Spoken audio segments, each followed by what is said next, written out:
meeting. I'd like to call back to order from closed session. The March 5th, 2013 meeting, the Newark Unified School District Board of Education. I'm asking that we close the meeting this evening in honor of Coach Swift. There's a memorial service that's set for him on Sunday, the 10th, at 2 o'clock in the All Event Center or the Big Gym. Get there early because there's going to be a lot of people there. So we will close in their honor. We have someone who is going to lead us to the Pledge of Allegiance. Ariana Crawley, would you please come to the microphone and tell us what to do?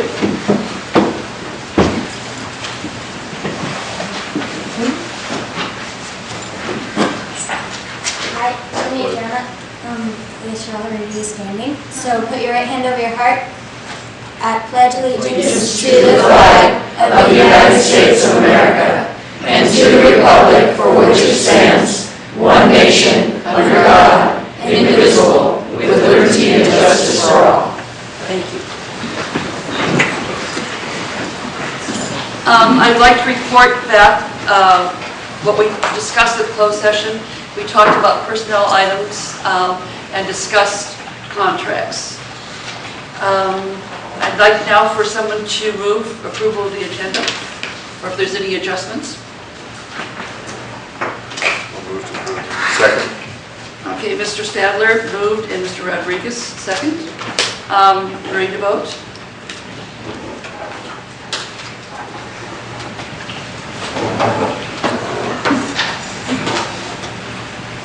The vote is 6-0, it's passed. The next item on the agenda is the Student Council reports and school spotlight presentation. Dr. Markin. Thank you, President Crocker. Good evening, everyone. Good evening, board.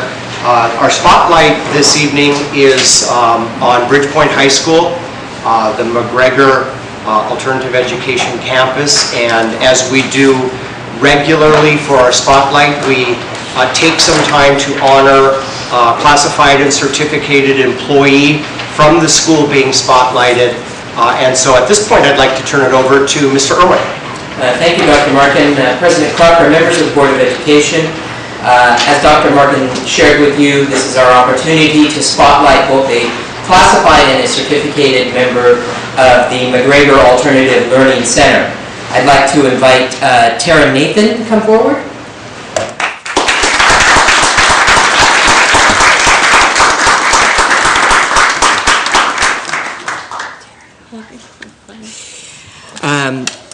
Tara Nathan is the McGregor Classified Spotlight employee because of her professionalism, her dedication to the learning community, and her willingness to go the extra mile.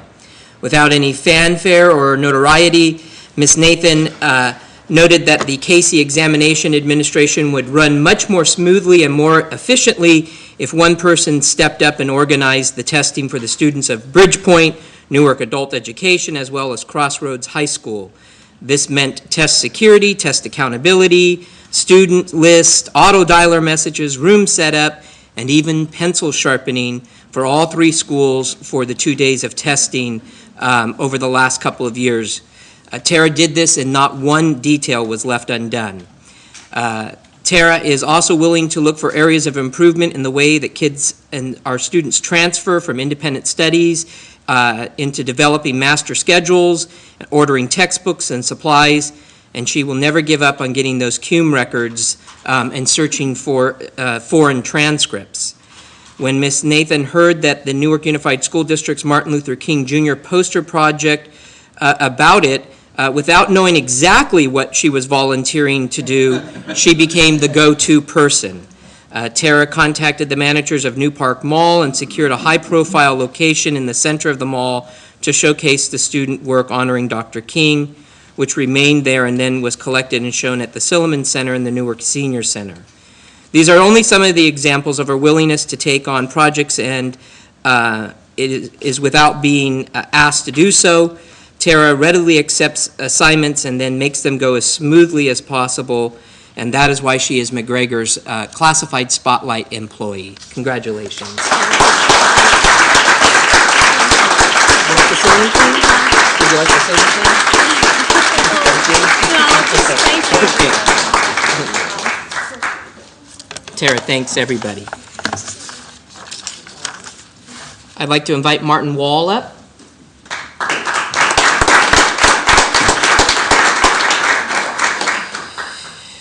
Martin makes a significant positive impact on the entire Bridgepoint learning community each day. When the school needed a leadership class to drive fundraising, student activity planning, school beautification, and student governance, Martin accepted with this immense challenge freely, resulting in a very connected Bridgepoint family. His energy with kids is amazing. We know that most of the time it would be easier to take on leadership projects than do them yourself, but Martin would rather take on the more difficult path and have the kids plan, organize, and carry out all of the functions. When the school needed a strong coordinator to implement the tobacco use and prevention education, the TUPE program at Bridgepoint, Martin stepped up to implement a first-rate program for the students that is a model to others in the county and the state. Bridgepoint students like and respect Mr. Wall as they know that he cares about their success. His contributions to the Bridgepoint learning community are notable and warrant a Hollywood-style beacon for spotlight. You can tell I have a speechwriter, right? Which is why that Martin is McGregor and Bridgepoint's Spotlight Certificated Employee of the Month.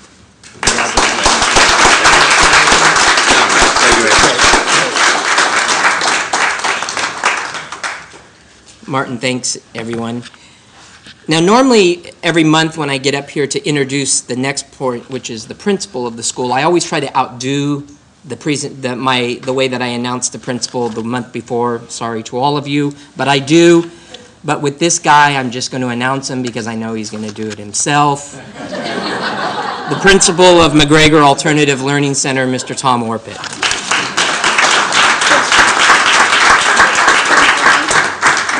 Good evening, Board of Education, guests, parents, students. It's my pleasure to be here to represent the McGregor campus and to kind of give you just a quick briefing on all the great things we've been doing there. I'm really fortunate to have such a wonderful workforce. A really good problem is where I've got too many shining stars. I don't know who to recognize, and that's a great thing to have. So thank you, Ms. Nathan. Really appreciate your hard work. And Mr. Wall for stepping up and taking care of that. I'm really grateful. So if we look at what we're doing at McGregor, I take a look at what the board wants to do, and I've been working with Dr. Markin for a couple of years now, and he's been coaching me, trying to not have so much of a helium balloon effect, but to keep me grounded and focus on what we want to do. When we first started working together, Dr. Markin said he would like the most efficient, effective use of resources, to look at alternative education and kind of build a continent where it would come together, where we could serve the Newark community in the best way with whatever dollar we have invested in that program. Our vision was retooled this year. I brought in Sal Herrera, the principal from Robertson, came by, and we did staff development on developing a vision. I brought in outside people, Elise Castro from Alameda, and different people to come in and work on our vision. I didn't want it to be just coming from me. I wanted it to be a staff buy-in. So our whole focus is to prepare kids, adults, people for college and career technical education. So with that lens on, we're going to try to focus all of our efforts to make that happen. To do that, we had Crossroads, we had Bridgepoint, we had the TALL program, and we had the adult school program. And what I wanted to do was to bring us all together. And there was many different symbolic ways that that happened, but now it's happening for real. When we look at a counselor, you know, I can't stop without recognizing Phil Morales over here, who's been working with me on getting a counselor. We're talking about, because we don't have a counselor there, I can't supervise an intern. Mr. Morales and both Ms. Torres said they would be willing to be the supervisor of that counselor, and now we're looking at bringing counselor interns into that McGregor campus. I see them as being effective at Crossroads, Bridgepoint, and the adult school. I see them seeing a student and seeing how they would fit in in both our K-12 world and our adult world. Dual enrollment is something that I see that when we see a struggling senior in Newark Memorial High School that's 5 units short, why can't they enroll in the adult school and be currently enrolled in Newark Memorial? Because there's no ADA requirement on the adult school, they left some regulations behind. I think that that's wrong. We should use those resources to help that Newark Memorial student, that Bridgepoint student, and that Crossroads kid. We are doing some dual enrollment kind of things right now, and we're going to look at expanding that program later. Concurrent programs, Plan B, what distance learning is probably the focus that you'll see in a lot of these different slides of where we go. So if you look at Bridgepoint, we're now a digital high school. Every kid that comes in has a username and a password. No matter where they go on campus, they can log in and save their work. This came from not having any computer access for the students in any of the classrooms to now all of the classrooms with rebuilt computers, with the directory access, so we can do thematic instruction, and we can do distance learning, and we can teach kids to write. And that's what our focus is, and it's been pretty cool. We are a safe harbor school, and so music and us, and we've kind of done a great job. I think when the kids come in, our staff really focuses on that standards-based instruction, looking for different ways to help every learner achieve. If you look at our school, we're kind of a 70-70-70 school. So you're talking about 70% far below basic and below basic, 70% people of color, and 70% on free and reduced lunch. And so what that presents to us is a huge challenge of diversity, but what it also does is ask people to step up to the task, and they do every day. What you're going to see happen, if we go to WASC, we're going to need to have some course outlines. We haven't had the best articulation with Newark Memorial High School. That's really changed dramatically in the last year. I see our staff working together with them with Common Core. I'd like to see pacing and common assessments. I'd like to see where we're going to go in a couple of years, and it's pretty cool. The distance learning pieces, we'll share those. If I'm doing Cyber High, perhaps I can give a seat license to Newark Memorial High School. If I'm doing catch-up math, I don't know why a Crossroads kid can't use it. I mean, so we just got to look outside the box at how we serve every kid in Newark. And I think that that collaborative placement piece is what we're talking about when we're talking about managed enrollment. How do we get more kids into Bridgepoint earlier? And I think our last meeting, Mr. Morales, we have 14 sophomores. When they hit 16, if they're at risk, we get them in right away. We want to get them back up to speed, get them on course, and get them back to Newark Memorial. Then our volume can be higher. If we're at one certain rate, but we can serve 300 in a year, but we can only hold 120 at a time, well, that's a beautiful way to go. So I think that that's going to come to fruition as we work together, as we grow. Counseling, you've seen this, you can see this in all the different slides. We're doing a movement piece in the morning. We're working at a grant for that. If you come over, in fact, come over and dance with us. I think you're going to come on over and do some swing dance. I don't know if you guys do that, but you're going to see different movement, different efforts are being made. Dr. Mashad in the back right over here is working on a grant to help get that movement going. You're seeing a picture of Ms. Rojo and our library, which has been transformed into a health and fitness center. We're looking at blended curriculum. I think that if I was to see where we want to be in 5 years, it would be a combination of direct instruction and distance learning. I want them to be working on computers, working in libraries at night, and if their pace of each individual student, if one student can go faster, then get them to go faster. Get them back to Newark Memorial quicker. Let's get a new kid in here, and let's get those resources working a little bit better for us. And then the pathway to the UC and Armed Forces. Each branch of the service, depending on their need, will say, we'll take a Bridgepoint kid, but not a Crossroad kid, and the adult kid has to do this or the other thing. I have children come in and see me, and I say, what are you going to do when you're all done? They go, I'm going to go to San Jose State, and automatically I got to get them in a lab science and a foreign language. I got to get them going in that direction. I want to have those services better for those kids that want to go in that direction. For Crossroads, for our independent studies program, we're just going to push inclusion of technology. If we can use multimodality outside the classroom, if they're doing one visit, then we see the value of that increased technology use. Of course, Crossroads is a safe harbor school too. We met all of our significant groups, our populations all made safe harbor, which is a huge, remarkable accomplishment. It frightens me because I don't know if I can do it again, but we'll try. I mean, but you set the bar high and then boom. So you're going to see all the WASC stuff that you saw at Bridgepoint. We need course outlines and syllabi. We need to do the Common Core. We're looking at standard English proficiency and writing for proficiency. And what I want to see in the future is I really think that campus access is going to be one of the keys. I need a Crossroads kid on leadership. They go to our prom. If you see the tall kids are eating lunch with us every day, we just got to do some integration of things. I would love it if a Crossroads student walked into our computer lab, sat down and went to work after their appointment. I just want to see those resources opened up and have that access to everybody. And I think that's important where we're going to go. English 3D is something Dr. Greenberg English and I have been working on for a while, along with Dr. Hilberg. As you know, we have second language learners at Bridgepoint and Crossroads. So we're looking at some targeted instruction that will help them improve their literacy. We're looking at maybe one program. If I offer one class and that's offered to Bridgepoint and Crossroads ELD kids, and we can make a difference there. So we're going to think outside the box and try to leverage our resources to help everybody we can. The adult school, that's a picture of Julian Tessarek. We have 2 sections of ESL, which most adult programs that are bigger would have 6 or 7. They'd have basic literacy, beginning low, and they would go up to advanced ESL.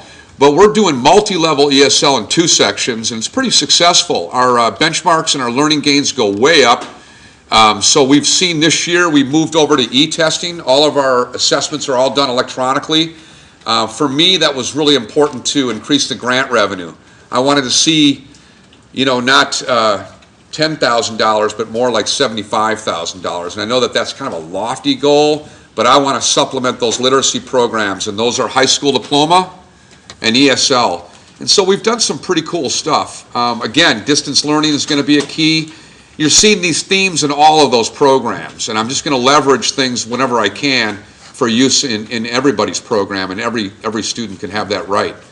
The grant revenue is increasing, and again, with Dr. Mashad and some other talented people, you might see a gardening and cooking program, and you might see that happen in the adult school too. I don't know, but we're definitely going to do it for Bridgepoint kids and Crossroads kids that are interested. And then the TALL program brings me joy each day. If we look at Liz back there, I know that it's a joy to work with her. We have tall kids playing soccer now, and so when you come over and see our soccer club, you'll see really a full inclusion soccer program. But I think that having the tall kids in with all of our activities is really important. So we changed them from the portable and we moved them to a new place. They haven't complained to me directly, and I haven't heard anything in the background, so I'm thinking everything's okay. But we brought them into a much better place. We're going to put area rugs and make it, I think we have to work on that environment for those kids to, and young adults to have a better environment for them. Unbelievable work with the employment program and what they're doing in there and what they do every day at Sears, at Safeway, at Round Table. I think all of you guys are familiar with what they do, and it's just remarkable. So we want to see a little bit more adaptive technology. We've got 4 computers in there. I think we're going to move, whenever I can, I'll try to repair machines. Larry and Long have been very, very helpful to us. I see those students being able to use computers. I want to see an increased use of computers. Health and safety, we're going to get all 4 of the McGregor programs along with Whiteford, and we're going to do one safe school plan. We're going to put that together. We think that if they have an emergency, we should be there to help, and if we have an emergency, they can at least know about it and be able to respond on their end. So you're going to see a lot more inclusion with all of our programs. And then again, adaptive technology and improving the environment are going to be our keys. So that was kind of it in a nutshell, and I know I went pretty quick, but if you have any questions, and if I have staff here too, so they can help me answer if I get stumbled up a little bit. Any questions? Mr. Menzinger. Good evening. As always, thank you for that energetic report. I'm glad to hear that you're getting counseling. Is that not you personally,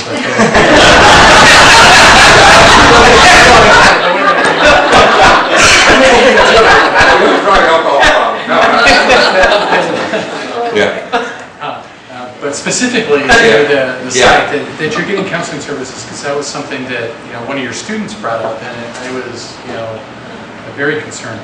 What about college and career support? So we have a college and career readiness office at Newark Memorial, and we had suggested that maybe they could come over once a week, once a month, something, right?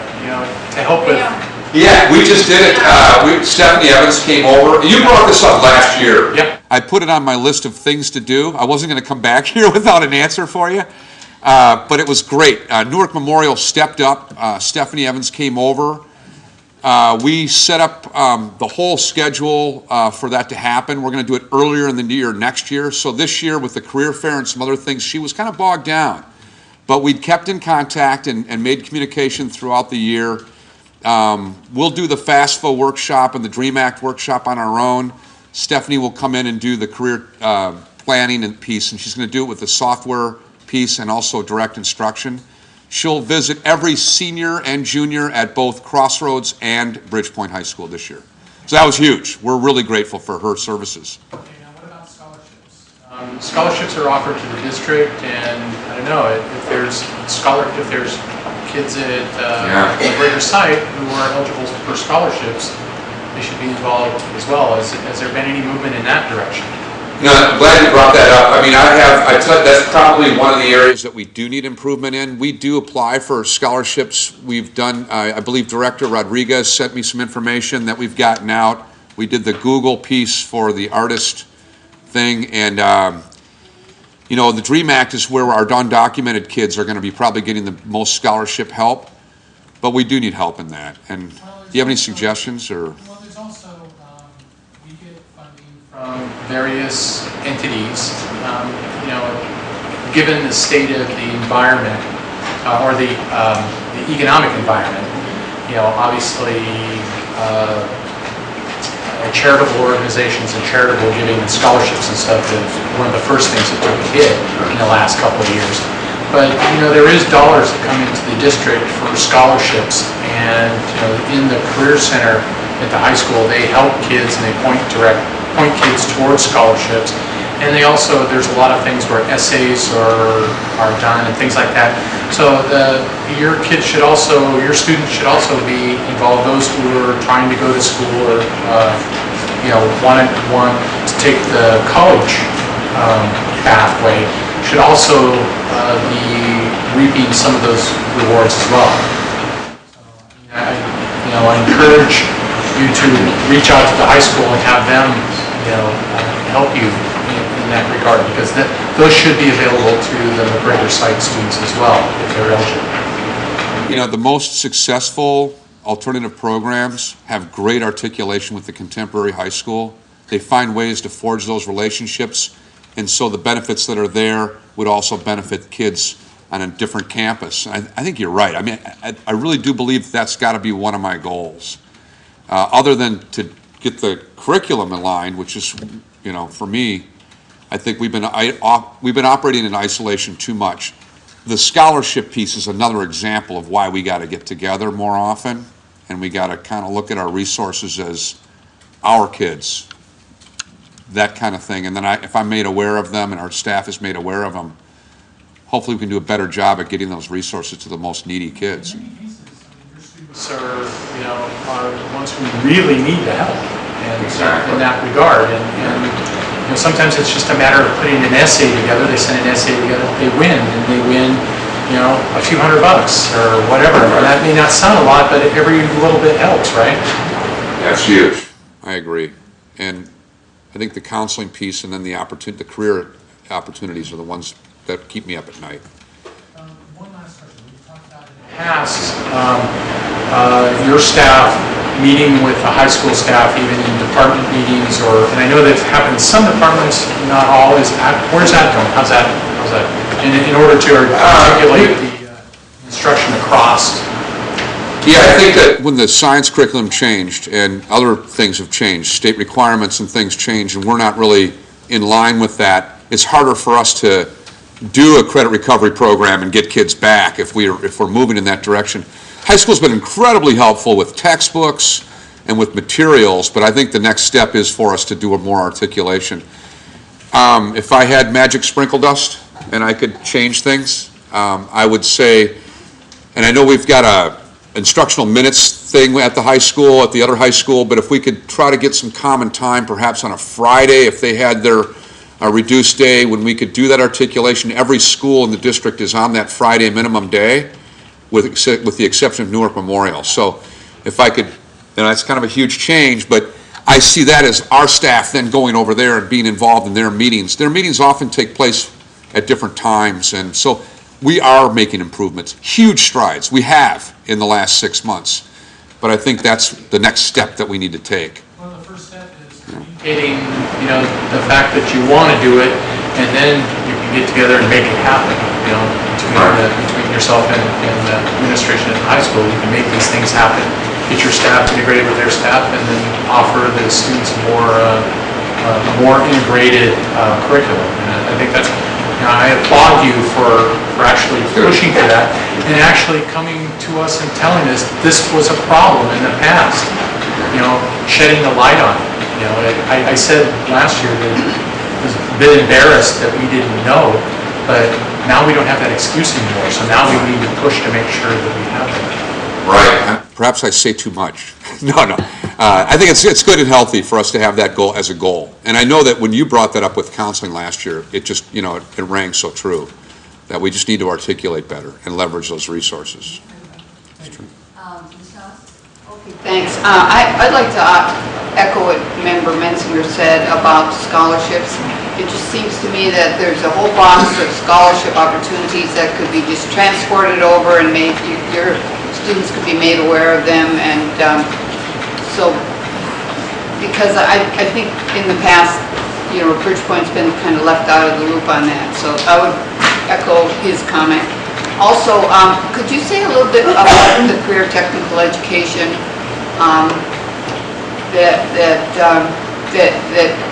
you listed there? Is there anything going on with the ROP program? I know transportation is an issue. What do we offer in terms of career technical education at the Bridgepoint? Well, it's one of my specialties. I mean, I love career tech ed, and I've been involved in it for a very long time. Major breakthrough. We have bus service going from Mission Valley to Bridgepoint High School. And that's coming online the fall, and that's huge. I mean, just gigantic. So our AM kids would get dropped off at Newark Memorial and then take a city bus, and they'd miss an extra period. And these guys are at risk of not graduating. They need credit recovery. So what we do is we're going to target kids earlier. We're going to work with the Mission Valley earlier. And I can look with a managed enrollment if I refer earlier. So everything's going to happen now in May, not August. And that was the big shift that had to happen. We had to articulate together in order to benefit from those ROP programs. And then I got to be able to look at kids and say, if you can get on track in 6 months, next year, you'll be able to take this ROP class. And so we've done that. I see us as doubling our ROP involvement with Mission Valley, with both the transportation piece coming together and the managed enrollment piece coming together, where we're using our resources more efficiently. I also, if you do veterinary tech, for example, or a certification program that leads to state licensure, you can in an alternative setting give 5 elective credits for that. There's guides and things, and the state will give me innovation pieces if I can articulate what I'm doing. What I see us doing is opening more career tech ed at Bridgepoint on the campus to start at 4, so that Newark Memorial kids could go, Crossroads kids could go, Bridgepoint kids could go. There'd be a tuition on those programs, though. But I'm just looking at any different way, and if I can get 10 people to pay for it in the community, then I could get half price for the kids that are in K-12 programs and then we could get them credits for those attendance hours. And I think that's just huge. That's sort of where we're going to go, and we've been partnering with Boston Reed in offering at least 1 to 2 programs that don't require any investment in curriculum materials. It's kind of a partnership, a shared partnership piece with them. I go over their course outlines, get them approved by the state on the 822 program that you approve every year, and that's kind of how I've been doing it now. I wanted to make money and not, you know. Mr. Hartman, thank you for your excellent presentation. You're welcome. And for bringing all your support people from your posse, right? Good people. No, but you mentioned scholarships as far as suggestions.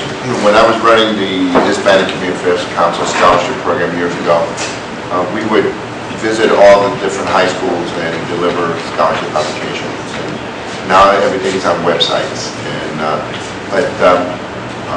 If for some reason they're delivered at the district office or at the high school, then it would be good if maybe, I'm not sure whether you have this or not, but similar to what they have at the high school where they have the big, file where they have all the different scholarships and due dates.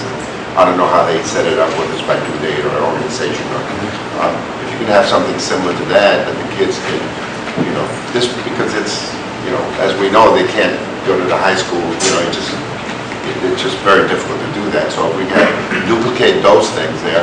The other thing is bringing people in from, let's say, the colleges, especially Ohlone and Chabot, to talk to them about, maybe you do, qualify for a Pell Grant or whatever, and what's the process? Maybe doing a seminar or something so the kids can see that they, because a lot of the kids probably feel that they can't put in for scholarships because they're not at the, conventional high school. So those are 2 areas I think that would probably help, and then maybe making sure the service clubs have service club applications, like the Optimists and some of the others. Right. When those go out to make sure, because these are local kids and these are service organizations that administer to or that work in our local community. The ROP, one of the problems we had in years past was that, and that's why it was dropped, was the participant level, where it might start at 30 and then all of a sudden it would drop to 15, and the ROP could not continue that particular. I wish I could have been there at that time. So the fact that you're working, I'm so excited you're working with them. That's something that we've all been pushing for, to have more of a presence, ROP, at the continuation schools, at the alternative sites. So I'm sure the administration at the RP would be glad to work with you, and if they already are, and implement anything that, Well, we've got a connection with the board. Right, exactly. And then that also involves a career tech, for bringing in speakers, that like the high school does to talk.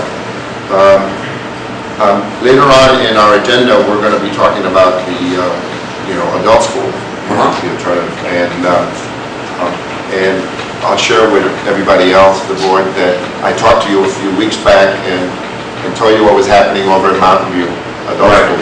Right. And you got right on it, so that's one of the things, besides your enthusiasm, that I appreciate about you, is that, when somebody gives you something, or like Member Metzinger was talking about, that you get right on it, and you were able to look at different adult schools and what they offer to see if we can kind of bring more offerings to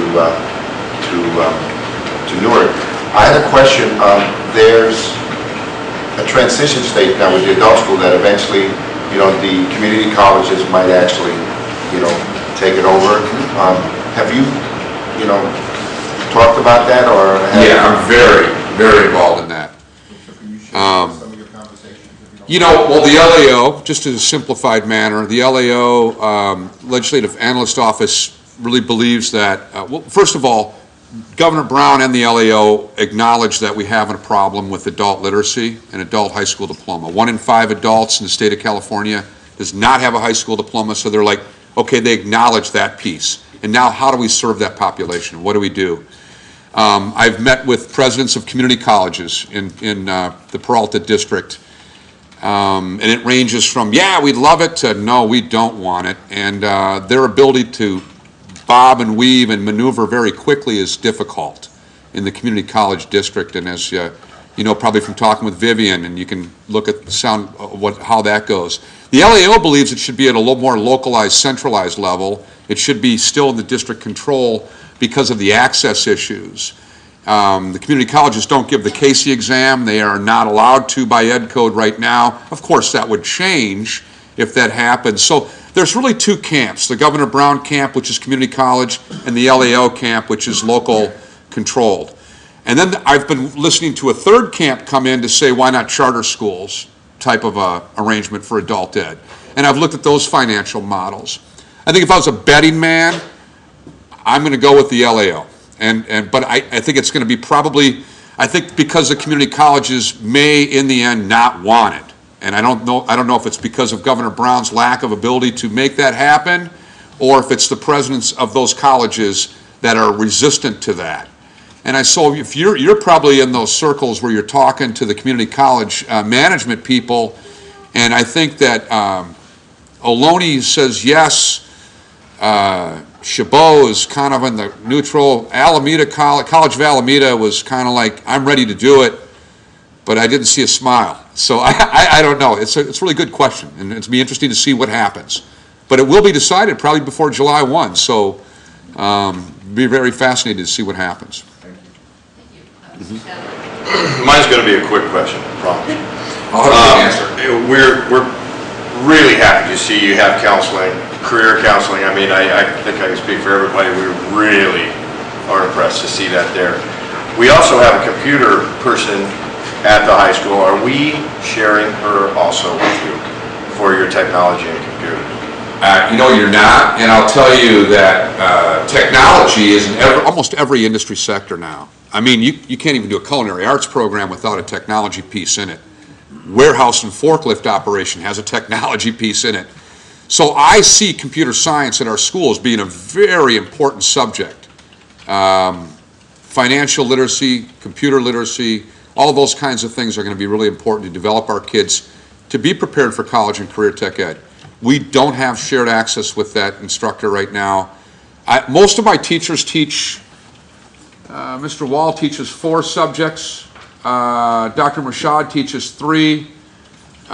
We've got, you know, and for me to say, who wants to do another one and prepare that curriculum and get the course outline approved? It's a problem that we have, and I think it's maybe if they let me teach it, can I teach that? Or probably not. They wouldn't like that at all. So I think it's one of our goals to increase that technology, and certainly with distance learning. That's where we're going to send our staff development.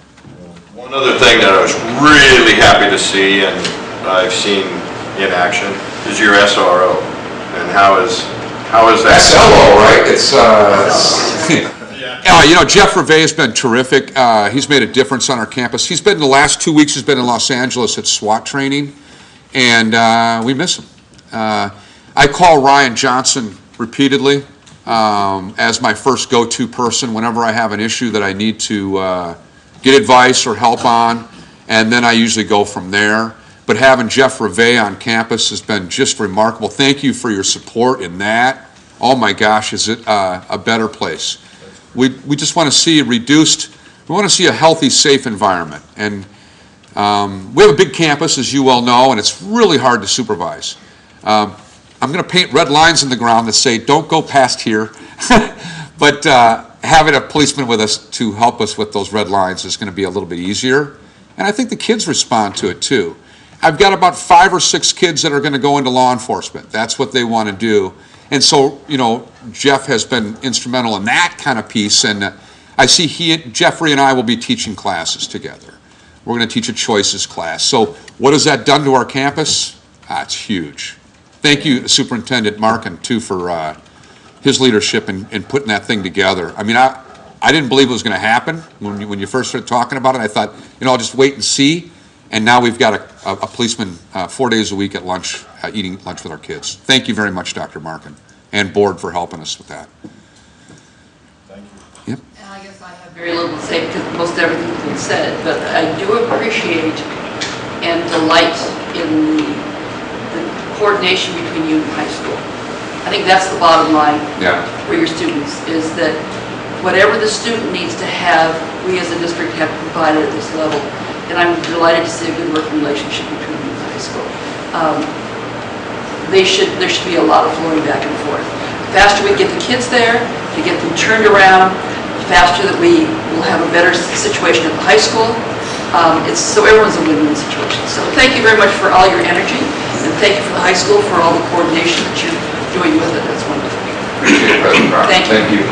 Good.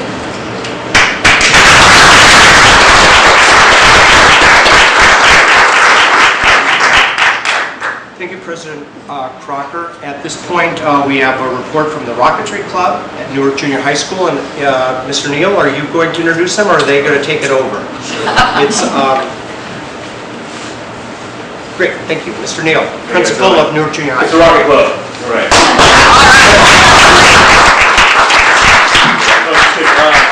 Mr. Collette couldn't be here tonight, so he sent his wonderful students to represent the Rocket Club and what they're doing. We're trying to get to nationals, trying to get all our teams there right now. I think we have one right now that may have qualified, so we're trying to get the rest and looking for some monetary support. Not necessarily from the board, but from the community. You know, we're just trying to get as much support there because the finals are in Virginia in the middle of May, so we're trying to get students. We're doing a lot of fundraising this school year.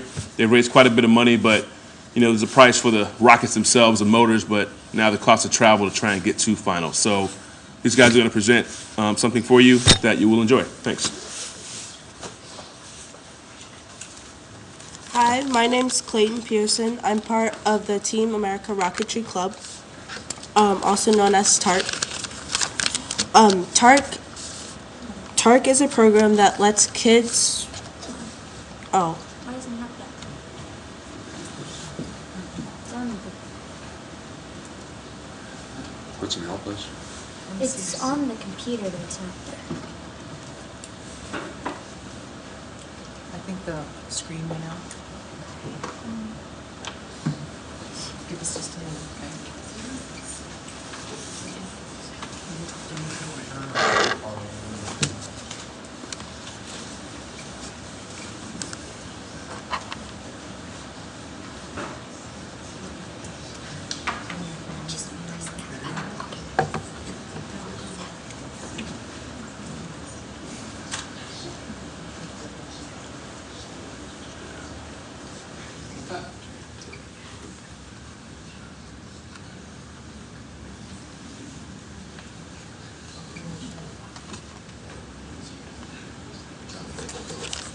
Now, if you had a rocket right now and you shot it over the moon, everybody would be entertained.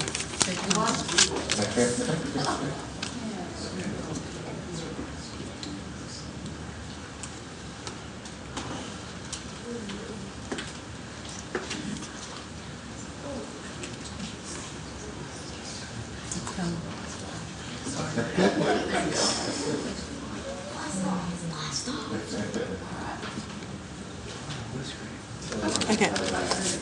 Hi, my name is Clayton. I'm part of the Team America Rocketry Club, also known as TARC. TARC is a program that lets kids use their math and science skills to build a rocket for this competition. This program is designed around aerospace industries like NASA. From a survey of past TARC participants, many have planned to pursue careers in science, technology, engineering, and/or math. Newark Junior High has 3 TARC teams composed of 27 students.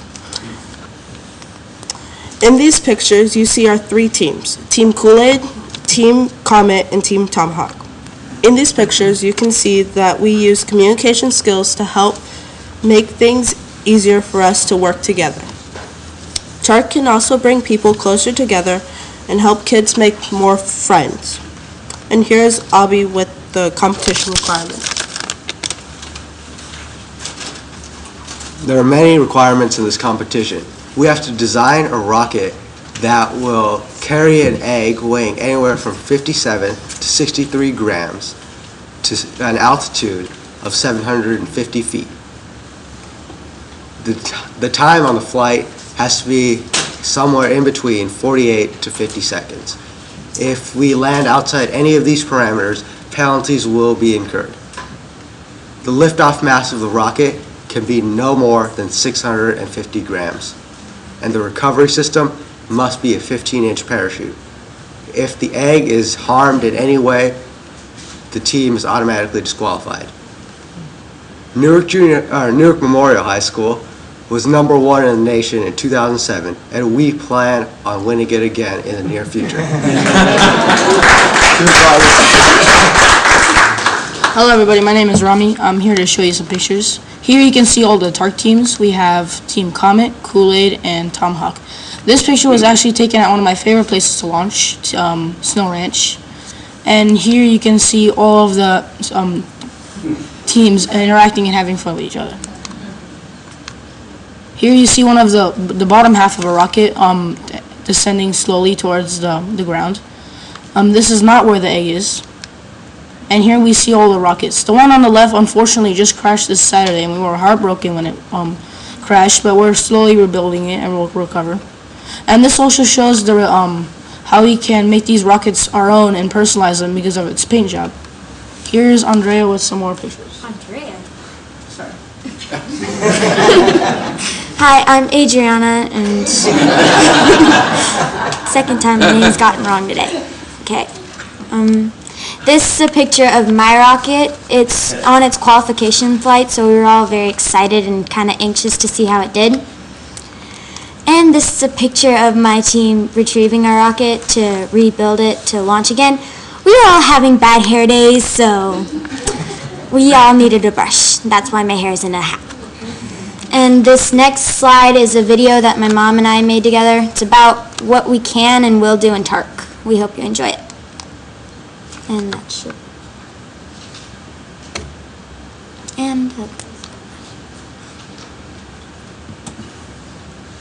And the video is not there. Is it embedded? Huh? Is it embedded in the PowerPoint? It should be playing right now.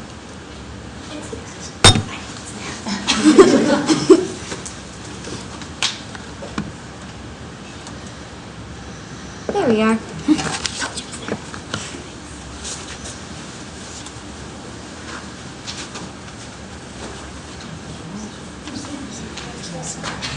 That's Team Comet's rocket, and that's one of the rockets at Snow Ranch that we see launching. This is at Moffett Field, and that's my team walking away, getting ready to launch it. And that's my team's rocket again. It has a Kool-Aid face. And this is a video.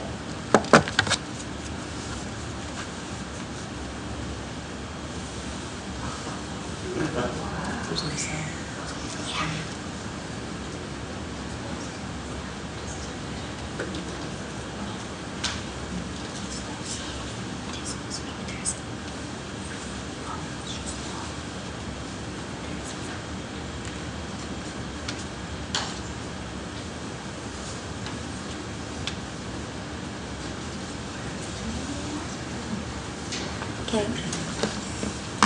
That's the confetti rocket. Actually, it's confetti rocket. Oh yeah, it was a candy rocket. It had candy in it, and when it exploded, it was like a piñata.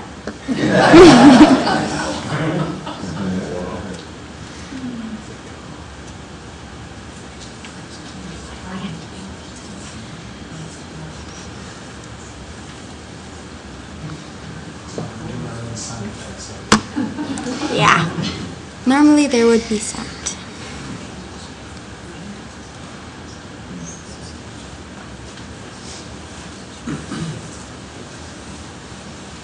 And that's my team, Team Kool-Aid.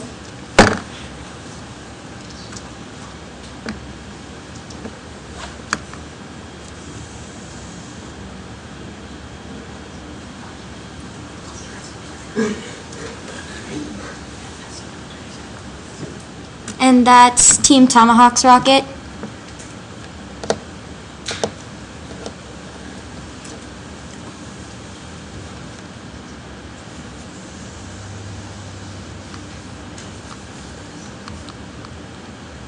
And that's Kool-Aid's and Team Comet's rockets.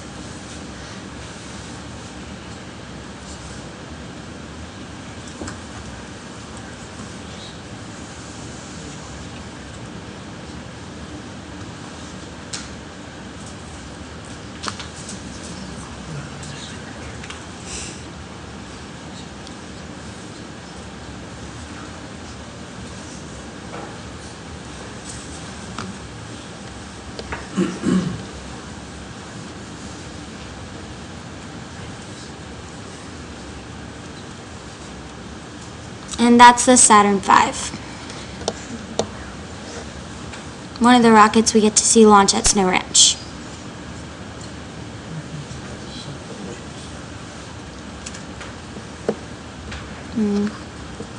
Pretty sure that's the end of the video. Thank you.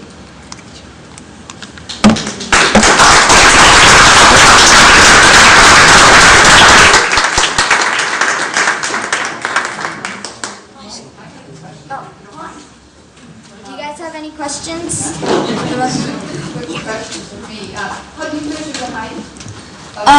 We have an altimeter that's placed inside the rocket that measures the height.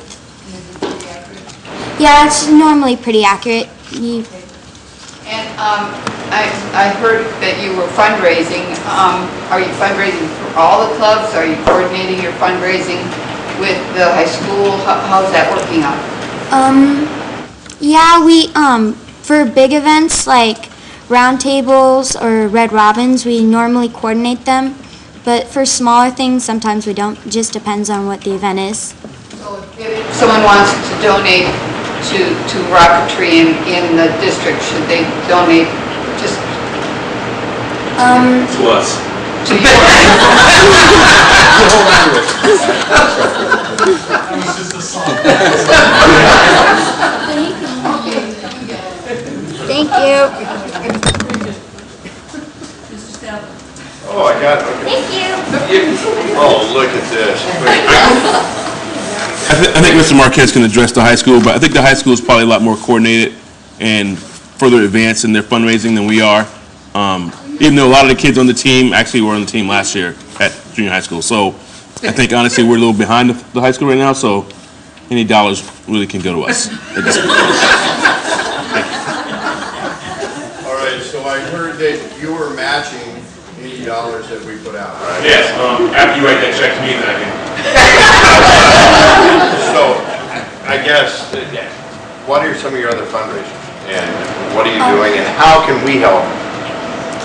Well, are we still doing the bag fundraiser? If you look at him, he's going to tell me I need to write a check, so how else can we help? At the current moment, we are doing a bag fundraiser. You know how Target and other stores are transferring to the reusable bags? Well, we are selling reusable bags as a fundraiser for TARC. So. And how do we get a hold of these?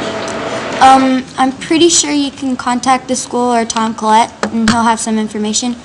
Or Roberta Crowley. She usually has some information. Or Carissa. You got it. Thank you so much, guys. This is really cool. Thank you.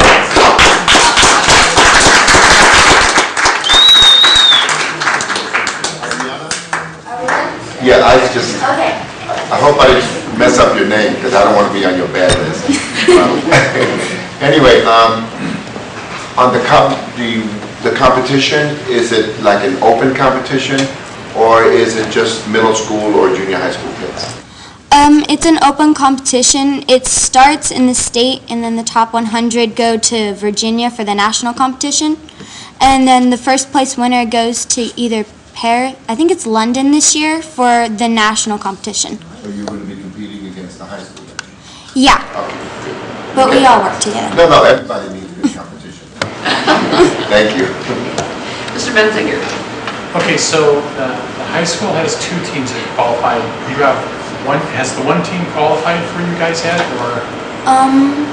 I believe we've had one team that has a qualifications flight and it has a score of 13, and the score is to get a goal of 0. So it's most likely that they're going to get in, but it's not for sure yet.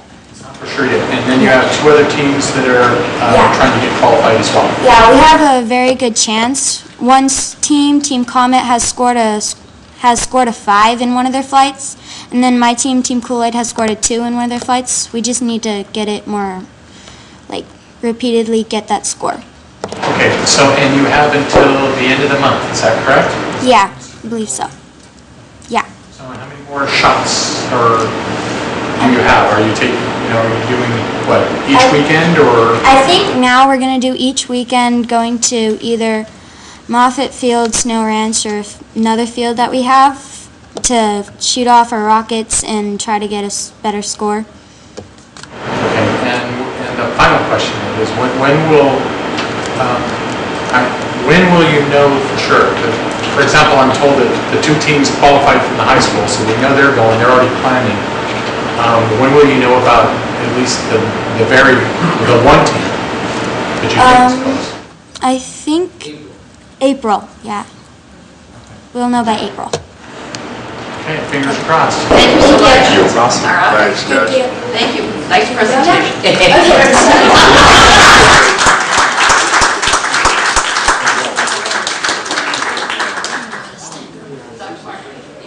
Thank you. And Susan Lee, representing Newark Memorial High School. Hi everyone.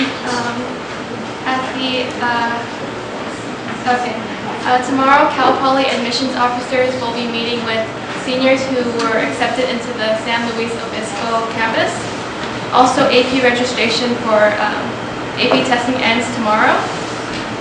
Puente students are going on their 3-day college tour to Southern California this week. And our HATS assembly, Hands Across Time and Space, will be next Friday on the 15th. And prom tickets, we'll start selling them on March 18th, but the event is on April 13th. Boys basketball recently won the NCS championship for the 2nd year in a row.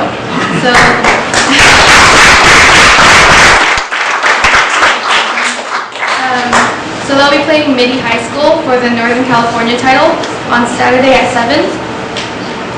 Sophomore Cassie testing is next week on the 12th and 13th. And our Speak Easy Poetry Clubs placed 3rd place out of 25 schools for the Unified District Poetry Slam. And so they won $1,000 for their club.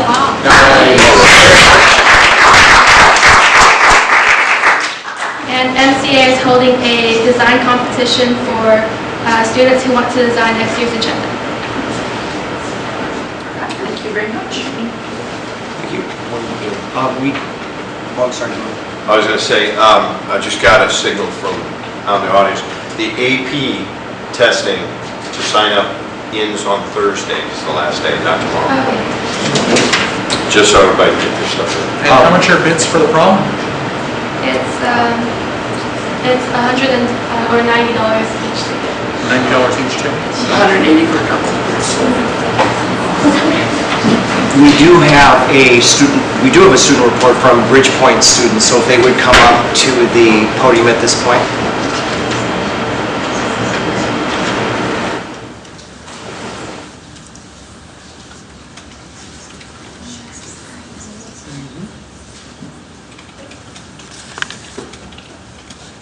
Good evening, everyone. President, Vice President, Director, Superintendent, Dr. Markin, students and parents, my name is Adrian Cortez, and this is my fellow classmate, Joanna Sanchez. And I plan to go to college.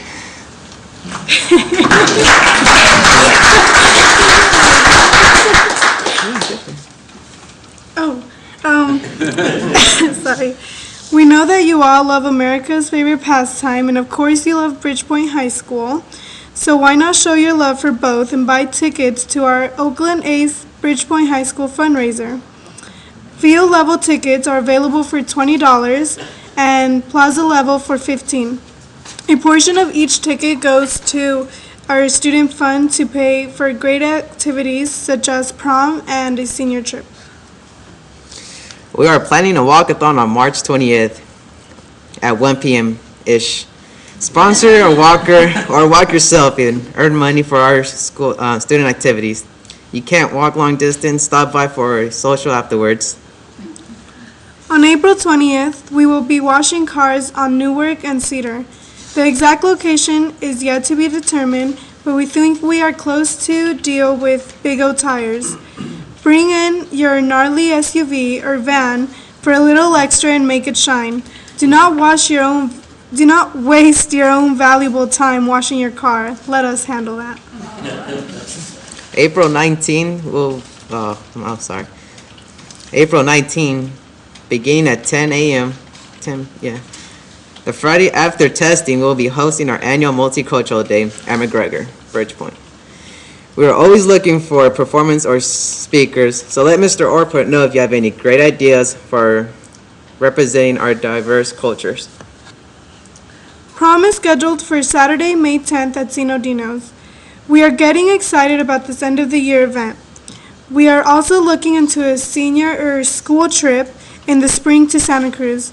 Our problem with the field trip is that we are looking for a way to tie the beach boardwalk to a learning activity.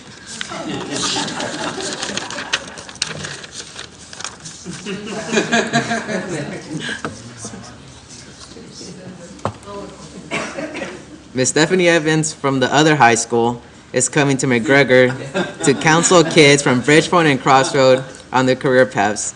We are very grateful for her services in our schools. Thank you for your support. You guys have any questions? Well, thank you very much. It was a very fact-filled report, and we appreciate lots of good dates. What time was the April 19th Multicultural Day? What time was that? 10 a.m. 10 a.m. I can email you that stuff too. Pardon the letter. You can email me. I can email you guys. It's always helpful to have that. Thank you. I do appreciate that. Any other questions or comments? Thank you very much. We do appreciate your report.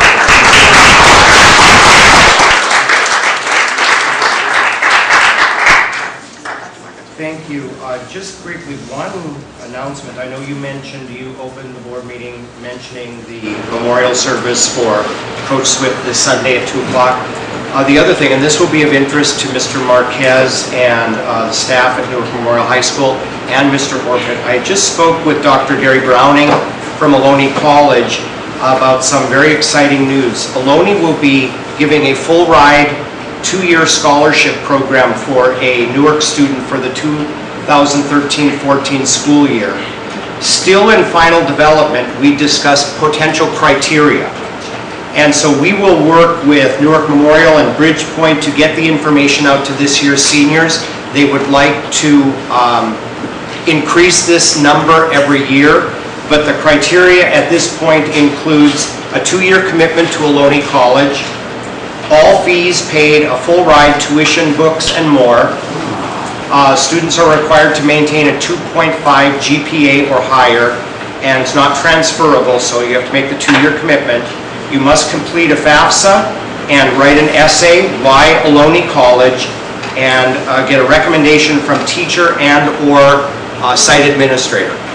And so this is just in its planning stages, and we will be getting this information out to our 2 schools and collecting applications. So we really appreciate the partnership with Ohlone. They have allowed us each summer, the last 2 summers, to use their facility for a management retreat. They have just been outstanding and a pleasure to work with. So some exciting news. That's One clarification question there. You said it's not transferable. You're talking about the scholarship is not transferable. Correct. Not the units. Correct. Correct. Yes, thank you. Okay. Staff reports, Dr. Martin. Yes. State of the district. Oh, point of order before we start. So that he's not interrupted, could we do public comment?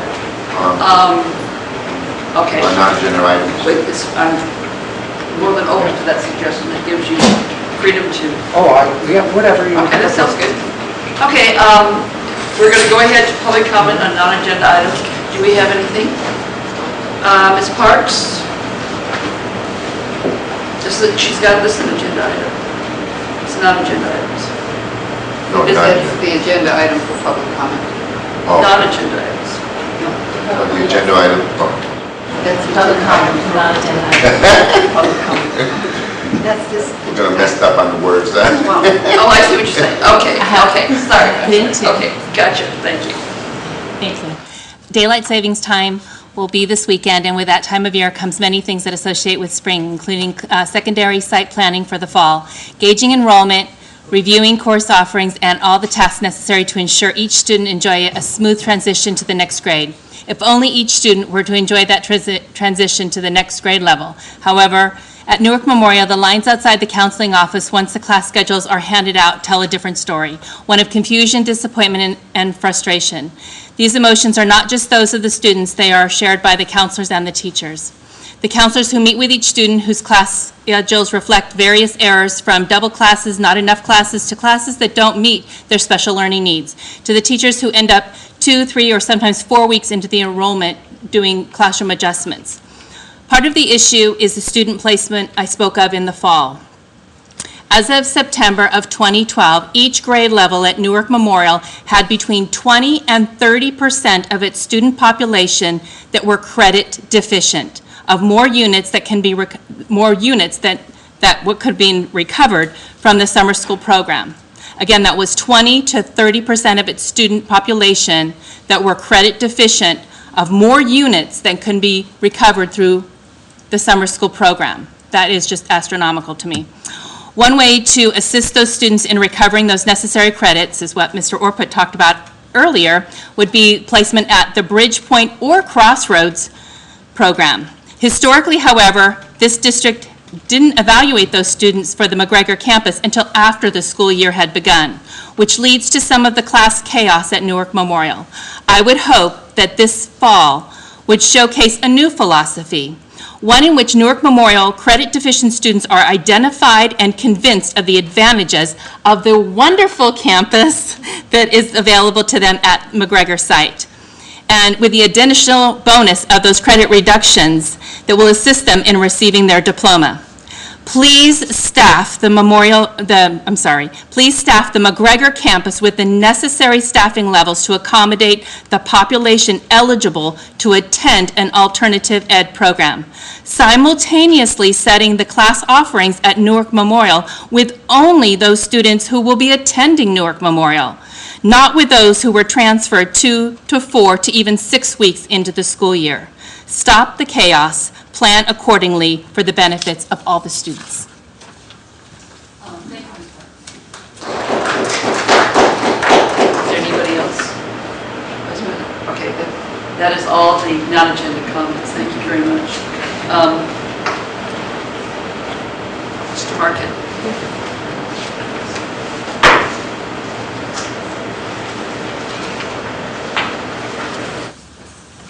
I have absolutely nothing to say about the colleagues that I work with and their T-shirts. I would like the board to know I had nothing to do with that and no animals were harmed in the manufacturing of those T-shirts.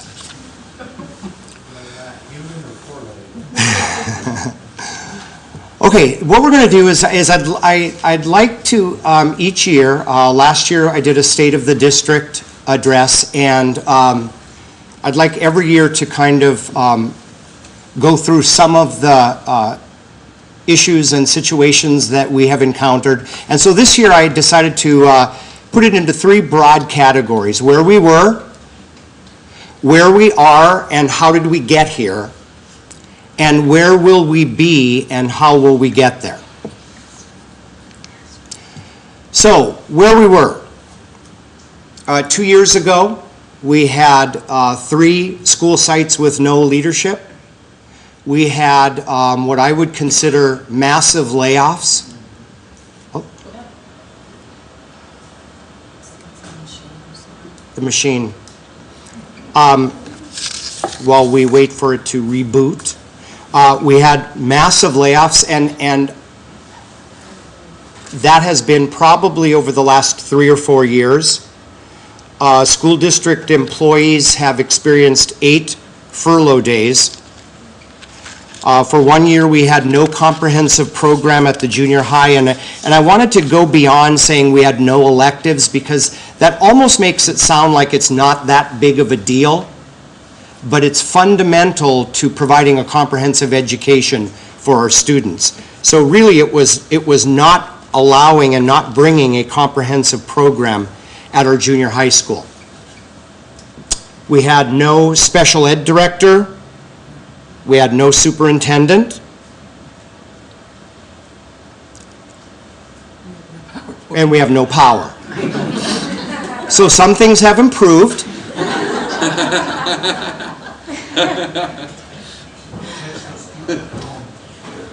Are we not gonna? The board has it, the public doesn't. And they won't? Until that fan goes off. Okay, until the fan goes off. Okay. All right, no, they're not going to be able to see that. I will just wow them with my raspy voice. No special education director, no superintendent. Where we were, we had no chief business official. We had significant issues in our custodial and maintenance leadership. We had $1.2 million of cuts scheduled for June 30th of 2012, which included an assistant principal at the high school, the entire college and career center, counselors, custodial services, and all of the library services at our elementary, junior high school, and high school.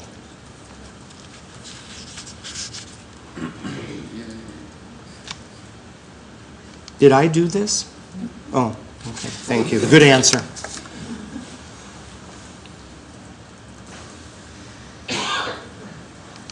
Where we were.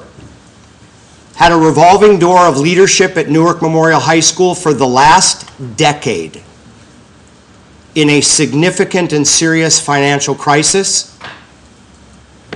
We have had no deferred maintenance for years, and the effects of that deferred maintenance or lack thereof we are living with today.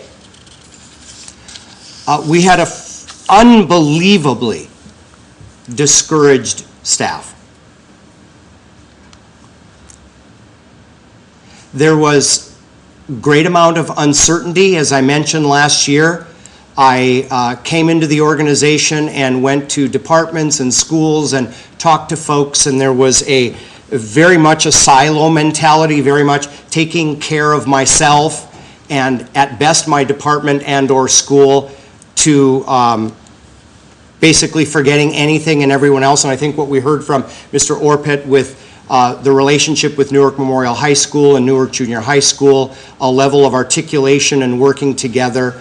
There was a significant distrust of leadership.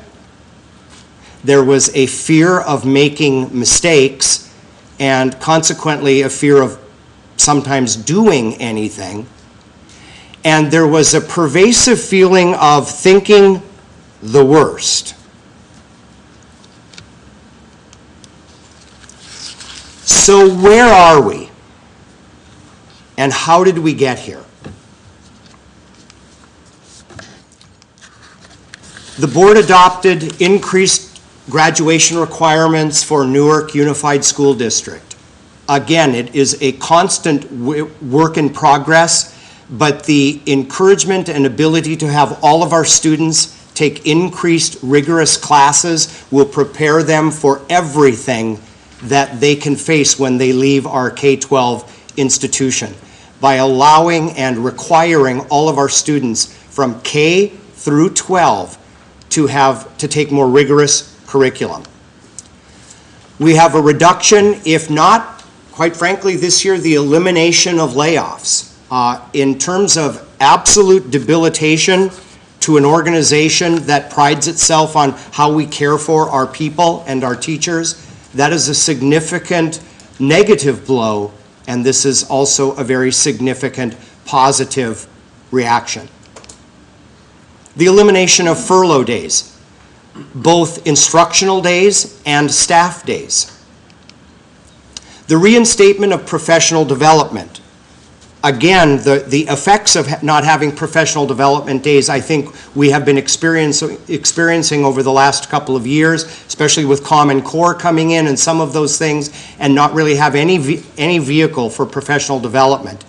And last year at the beginning of the school, we just had a great time at our back to school. We danced. Some people danced. It was inspirational. It was fun, which shouldn't be mutually exclusive from education. There was food, and what was beautiful to hear is there was laughter. I have said often, and I believe it very strongly, that our educational system, unfortunately, is built to beat the love of learning out of our kids. And that needs to change. And it needs to change first with us. We instituted peacemakers at Newark Junior High School, and we've used the term boots on the ground, and it's very important for us to a great extent, know exactly what we need to do to improve and increase our achievement gap and help for all of our students. And really, it's getting people in our schools, working with our families, working with our kids, and a focus on student learning. Now, this sounds trite, and it sounds like one of those obvious statements, but in many school districts, that second bullet is the line of demarcation between high-performing school districts and low-performing school districts. The school district that is able to put the amount of effort exclusively on how to improve student learning.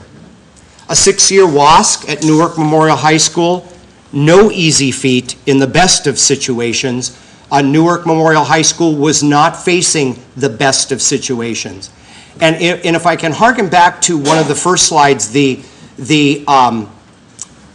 fear of making mistakes and the kind of the negativity, on finding out that Newark Memorial High School got a 6-year WASC, I heard from several people that, well, they were lucky, or they really didn't deserve it, or, well, you know, it was because of this or that or the other thing. Rather than just embracing the fact that everyone worked really, really hard, and Newark Memorial High School got a 6-year WASC, which was phenomenal. Passage of Measure G, 52 votes. I'd like to thank those 52 people, because I believe very strongly, and I know the board believes this, great schools make a great community. That is always the progression. It's not the other way. Great schools make a great community where people want to live, families want to move, they want to raise their kids, they want to open a business, all of those sorts of things. Great schools make a great community. And employee recognition. Tonight we recognize 2 employees from Bridgepoint High School. People are our greatest asset. And so we need to celebrate them, celebrate our student successes, and celebrate our employees. We have improved district, city unity and collaboration. We have regular meetings with the folks at City Hall. We have built a great collaboration and relationship with them, and we will continue into the future as we together solve our educational issues for our kids. As was mentioned by Mr. Orpet, our school liaison officer, Jeff Reve at Newark Junior High School and Bridgepoint campus, our school reserve officer at our elementary sites, Mr. Phil Holland. All of these things are great examples of the city, the police department, and the school district working together. No small task was the bond refunding and essentially refinancing and the savings to taxpayers. And an improved trust and leadership, and I say that's not where we are. It certainly is a work in progress. Trust is earned, it's not given, and when it's lost, it takes a long time to reestablish. But I believe as we put our students first, and we put our student learning first, and we model that by our behavior and our fervor for all of our kids to be student learners and all of us to be lifelong learners, improved trust and leadership will continue to progress. Improved post-secondary relationships. I mentioned Dr. Browning at Ohlone College. I just have been in contact with her and the College Connections class, which previously has been housed on the Fremont campus. Next fall will be at the Newark campus of Ohlone College, and so we're very excited about that and are working to build that continued collaboration. We have been working over the last 2 years with Cal State East Bay, doing some algebra coaching for some of our algebra teachers and opening up to our teachers their administrative program in conjunction with Fremont Unified and New Haven Unified and Newark Unified. We have also been working with the College Board, and it is our desire to have the PSAT administered to all 10th grade students. Twofold. Number one, it gets all of our students at 10th grade taking a look and understanding what colleges are looking at, and the PSAT also gives us, in Ed Services and our principals, excellent data on how to shore up the needs of our students. We, last board meeting, received the check from the Newark Education Foundation for the purchase of the Navient system, so we're very, very excited and pleased for that. And the graduation requirements increase the rigor for all of our students. And again, I highlight and underline all, every single one of them. Where we are, I think we've begun to turn the page. I don't think we all have, and I don't think the page is completely turned, but it's in progress. I think we've improved our parent communication. I developed a superintendent council. All of the schools send 1 or 2 representatives once a month, and we have an opportunity to dialogue, find out what each school is doing, and what we're finding is a lot of networking is taking place among the parents and communities. The Newark News, I actually have a little section in the Newark News that goes out to every Newark family, and we've been working with the city in collaboration to get their information out, our information to them. We've had a wonderful working relationship. We are developing a 6-year graduation plan between Newark Junior High School, Newark Memorial, and Bridgepoint High School, not a 4-year plan when they come into 9th grade. Parent community partners. Joy Young and the parent partners are now in every one of our schools, and they are doing phenomenal work. And Mr. Witten at the next board meeting will be bringing Joy and, well, not bringing Joy. She'll actually be bringing Joy. Is this on? Bringing Joy Young and some of her team to the board meeting next week. Avanzando and their relationship and collaboration with us, not only at Graham, but in the district as a whole. Rotary Club and Rotaract, Cargill and the beautification projects that they completed at Newark Memorial High School, and are in the throes of working with now Newark Junior High School to do an entryway beautification project at the junior high school. And as most of you know, last weekend the City Services Compassion Network had about 125 folks at the junior high school. And last year, Helping Hands, the Mormon church, and this year, the end of April, they will be back. The beauty in that is we are not a high wealth district. I just lost it again. We are not a Los Altos Hills, or we are not a Piedmont, where we can go to a foundation, even though we have one, and say we'd like $1 million or $2 million to do a few things around the house, because they can and they do. But one thing we do have is an increased effort and commitment from the community in terms of wanting to help us and wanting to partner with us. And for that, we will be forever grateful. Now, where we'll be is going to come up as soon as the fan dies. Because you're not looking at me.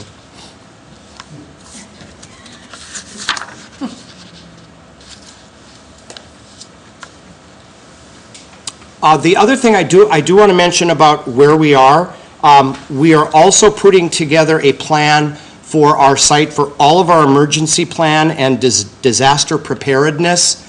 I will be bringing to the board a contract with which we will begin this spring at putting all of our schools and getting all of our safety plans approved by the police department, running intruder drills in conjunction with our police department, and having disaster preparedness at all of our district facilities. And so we're very excited about that. We absolutely, it is in my mind mandatory that we do that, and we do that as soon as possible. So how did we get here? We got here first and foremost by the board's commitment to student learning. The school board made a very bold step last year to increase the graduation requirements for a time in the future, knowing that a lot of work needed to be done K-12. We got here because of strong site administration team and principals. It can't be done without that.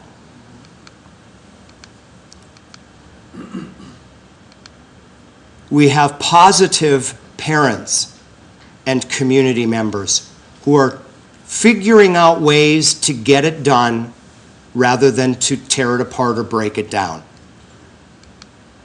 We have city officials' support. Our meetings are collaborative. They're in our students' and children's best interest, and they're trying to pool and use our resources for a common goal. Police department support. You heard Mr. Orpit and, of course, Mr. Neal and Marquez talking about our additional police department support and their assistance to our schools, to our principals, and to our site leaders.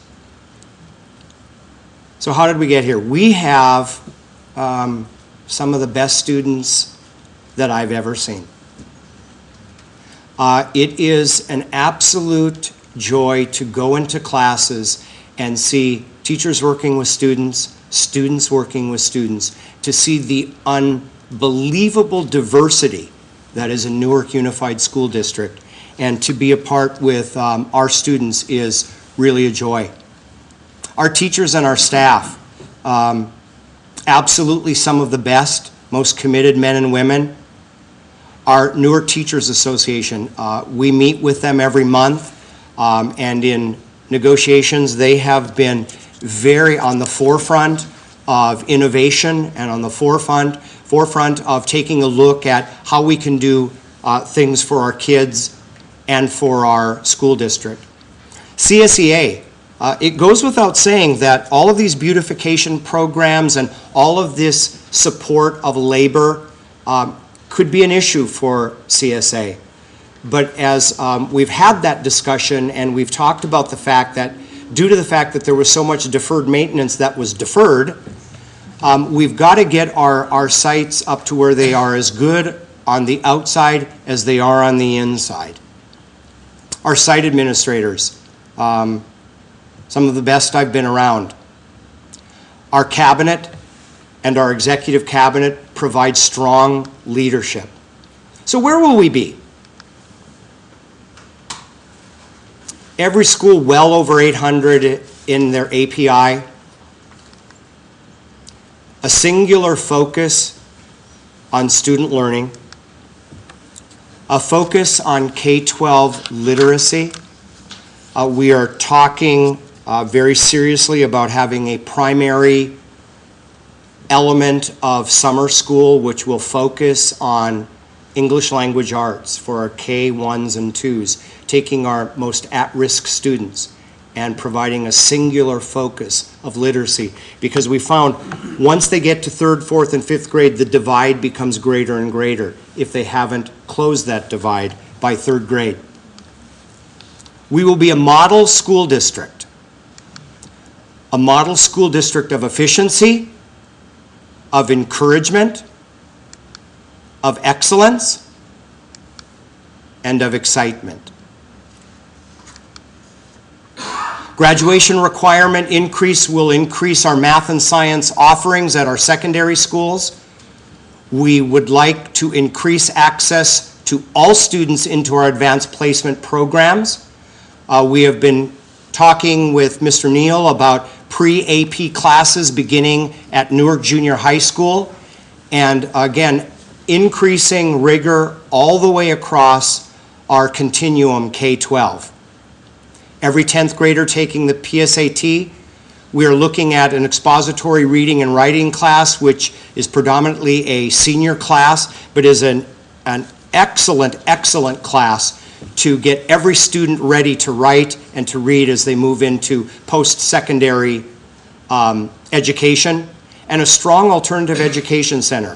One size does not fit all, whatever the label says. A continued strong and focused school board. I'm so appreciative of the school board. Virtually everyone went to CSBA, has been involved or currently in Masters of Governance, which again will only help improve us as a governance team. City and district collaboration, we have presented an asset management proposal to you and will be working with the city as we continue with that. I would like to develop a community staff and student climate survey at the end of this year, basically a how are we doing, and taking that data from community staff and students. We have completed our interviews for Vanner and for ADIS architects, who will be being introduced to the board at the next board meeting. We are so thankful that the City of Newark passed our bond, because I will tell you, we are in competition for every one of our kids. They can go anywhere that they want to go. And what we want them to do is to want to be here and stay here. So that we can be as good on the outside as we are on the inside. We've got obviously the Russian site to deal with in terms of augmenting the bond. Where will we be and how will we get there? Our continued partners, Alameda County Health and Care Services, Cargill, we've talked about. Cargill matched corporate and their local office for the Science in the 21st Century grant. They did the beautification project, the foundation, the Fremont Bank Foundation, Johnson & Johnson, continuing to partnership with our community. Newark Unified School District will be educationally relevant, technologically adept, pedagogically cutting edge, fiscally sound, and will be a waiting list for employees, administrators, teachers, and students to enter Newark Unified School District. Now, it might be at this point where you say, well, now he's taken off on the deep end. I got this communique, many of us did, from Tom Torlakson. Except it didn't say Newark. It said Long Beach Unified, named among the top districts in the world. And I stared at that for about 5 minutes and I thought, why not us?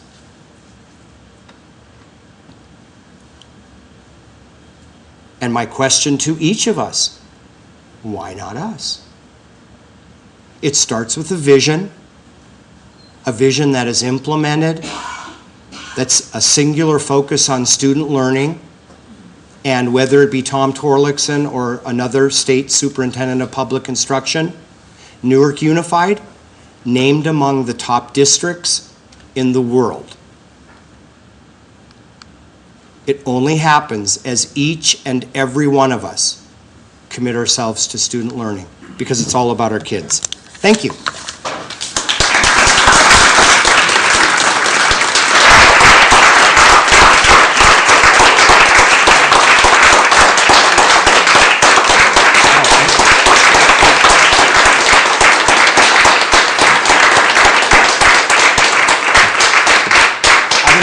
Questions, or if we'd like to go right to the Ms. Nielsen and the second interim report.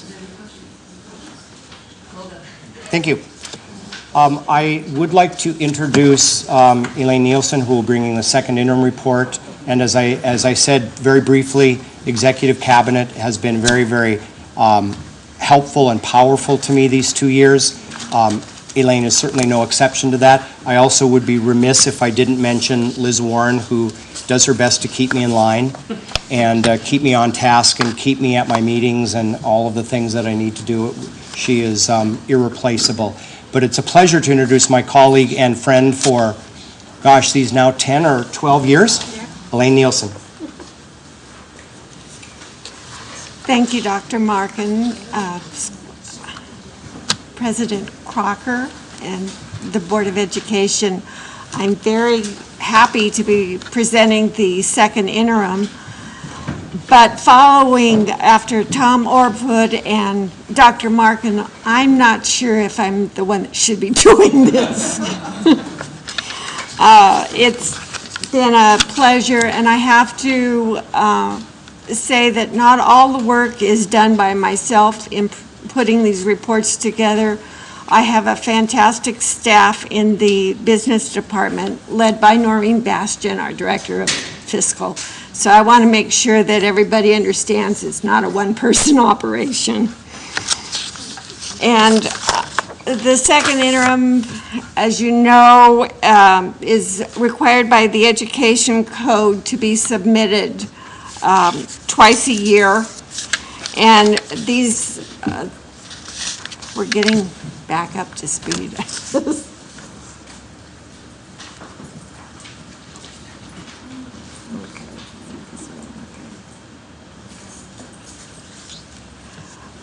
I'm gonna keep going.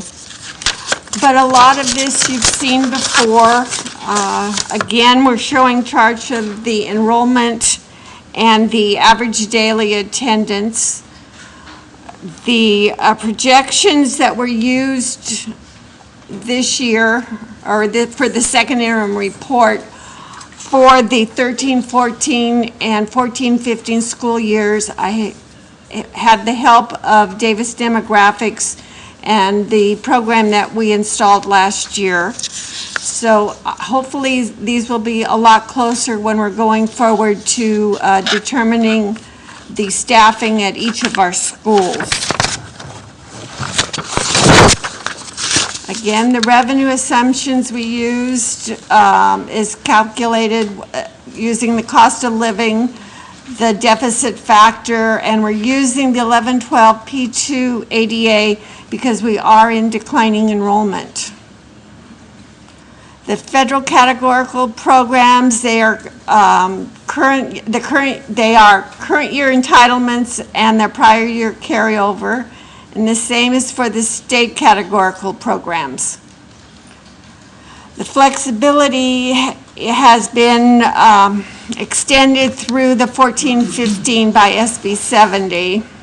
And funding for the lottery has increased a small amount. The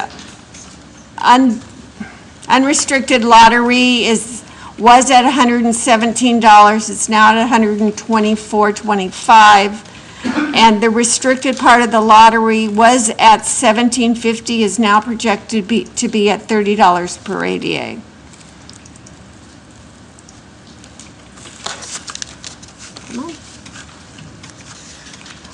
Class size reduction is at 1,071 per student in K3 with a penalty of 30%. Because we are staffed at 27-1. The interest is still not good. I'll just skip that. Don't even want to go. We get very little money from interest anymore. On the expenditures, all the certificated and classified salaries have been revisited and reflect actual and not any estimated costs. All the bargaining units have reached settlement for this year for 12-13, and that is reflected in the budget. The cost of 1% for all is over $500,000. The net increase in books and services are due to the carryover that we rebudget for every year. The indirect is budgeted at 6.96 for this year, and we will get next year's indirect rate in May. The second interim here, you can see this is funding from the adopted budget to the first interim to the second interim.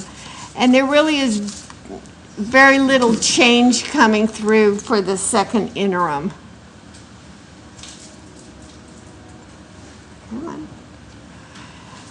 This is a graph on the revenue that's projected, and you can see that we rely quite heavily on the revenue limit and other state resources that come to almost 80% of our revenue is coming in that way. The federal government is coming in next. And of course, we have local donations. And the largest part of the local donations is the money we receive from the SELPA, Mission Valley SELPA, for our special education students. The expenditures are approximately the same as when they were in the first interim, so we are quite heavily into our employees with our certificated classified salaries and the related employee benefits. We are doing a positive certification, and this reflects that we will be able to meet our financial obligations for the current fiscal year and the next 2 years. Here are some of the other funds that we have. Fund 11, the Adult Ed Fund, the Child Development Fund, the Child Nutrition Fund. And you can see deferred maintenance, we don't have a lot of money. And so that's been part of our problem that's been affecting the general fund, is because we're having to do a lot of our necessary repairs in the general fund. Okay, Fund 17 is our special reserve. Fund 21, you see, is building. You can see the $15 million that we were able to issue bonds for in July, and we are slowly starting to spend, which is very exciting to see for myself. Fund 25 is where the developer fees are. There's some minor things going on there. And Fund 40 also is for capital improvements. The Fund 51 is the Bond Interest and Redemption Fund, and I don't know why that ever got that name, but here you can see where we refinanced the bonds that took place in December.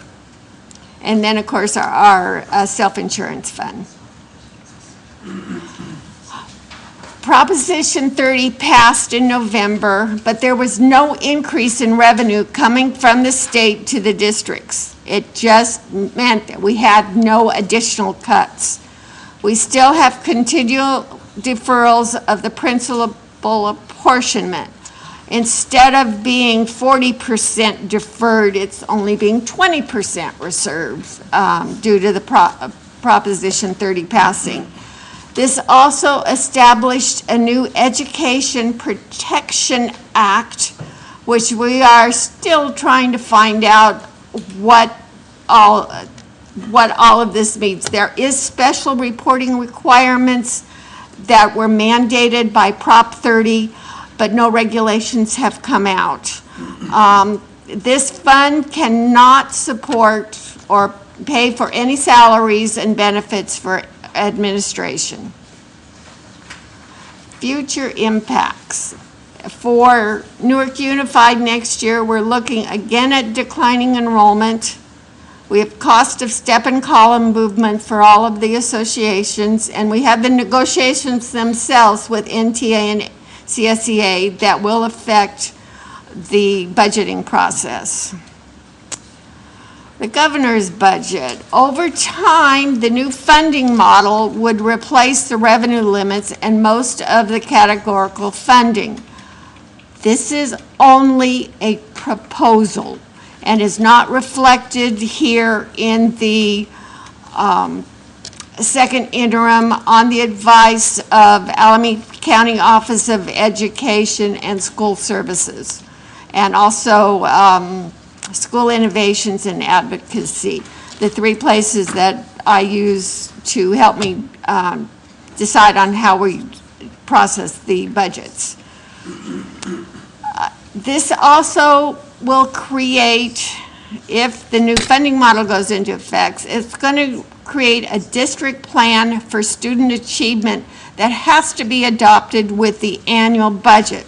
Again, no regulations and nothing out yet so far on any of how we're going to accomplish this.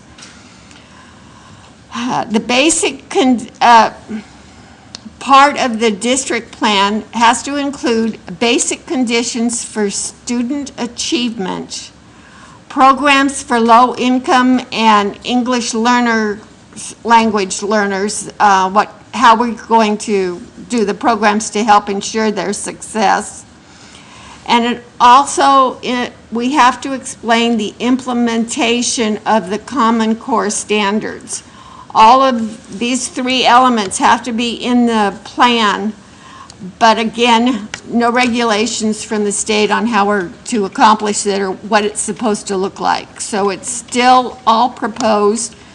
And if it goes into effect, if the new funding formula goes into effect by July 1st, there's a lot of basic changes that are going to need to be addressed from the local level with no guidance from the state at this time. And it's making budgeting very uncertain.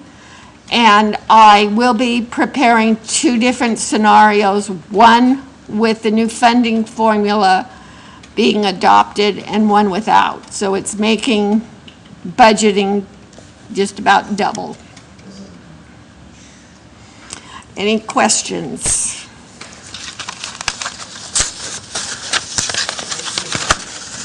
Pardon me?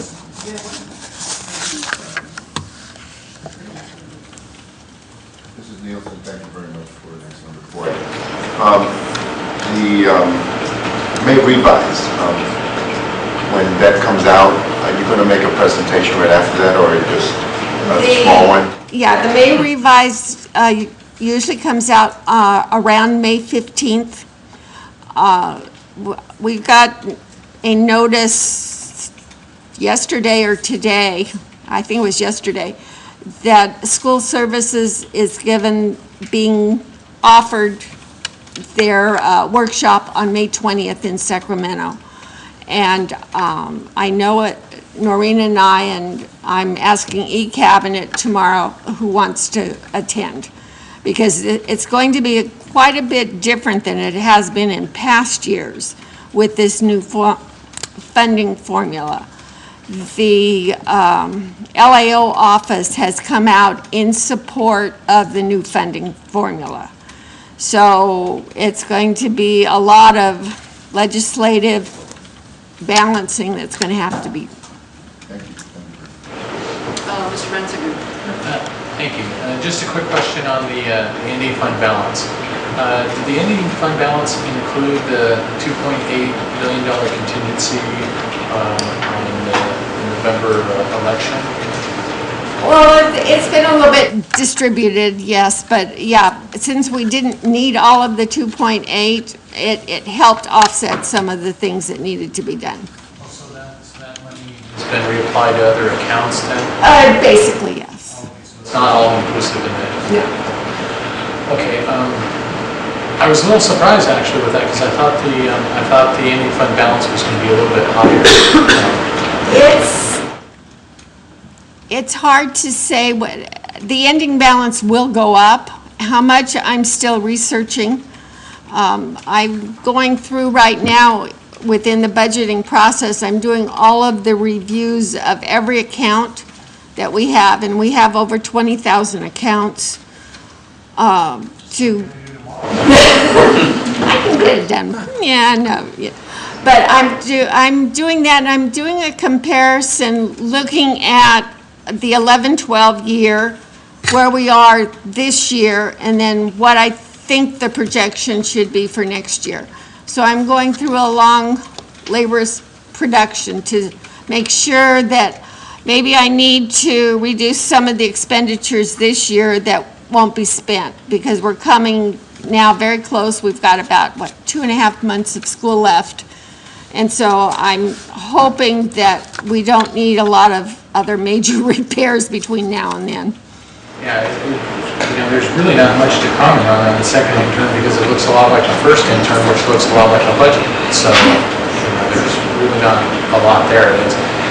Like I said, I was just kind of curious about the 2.8 contingency, because we looked ahead and had that sitting there, and then Right, but we've had a lot of major repairs that I've had to take out and redistribute some of the excess that would be falling into the ending balance. So. School, high school. Things you don't think of, right? It's the lack of deferred maintenance over the last 5 to 7 years that is finally catching up to us, and we're just doing the best we can to keep it patched together so that the bond can take over the final repairs. Ms. Thomas? Yeah, I have a question on 88. I noticed that we dropped by 1% from 1112 to 1213. That's on the chart. On the 88? Yeah. And my back of the envelope computation says that kind of hits about $400,000 in lost revenue, right? For 1213, well, it will be for next year. For next year, but I mean, next year that'll contribute to 12%. Right. And so do we have any idea why such a big drop? We had some nice big boost too in the past. Right, and it's just the declining enrollment. Yeah, everything's getting closer together with the ADA, with going back and using the prior year numbers that we can. It doesn't change our revenue limit projection by a large amount. It doesn't reflect it in the year that it occurs. So it's in the next year that we see each one of those. It's just that we want to keep that number as high as possible, and was it a bad flu season, things like that? Basically, I looked at the numbers at what we call the P1 reporting period for attendance, which is the closest full attendance month to December 31st. Just stop and think. And it was down a little bit, and so I am researching it, and I have been going to the attendance meetings, and I've been working with School Innovations and Advocacy to make sure that all of the letters, the truancy letters, are going out, and we are slowly seeing a vast improvement, especially in the elementaries.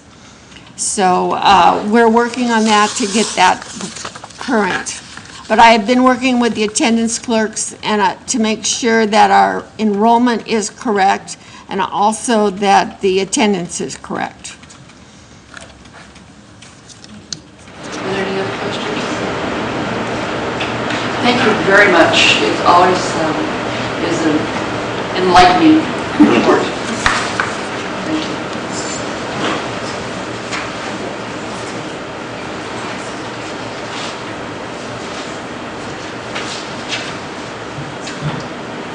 We've already had the public comment on non-agenda items, so we'll move on to consent agenda.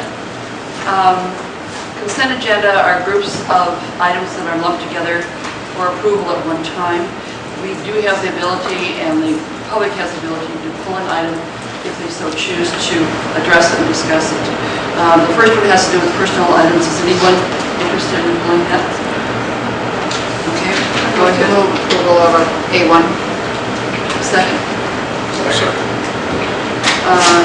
Stadler, seconds. Vote, please.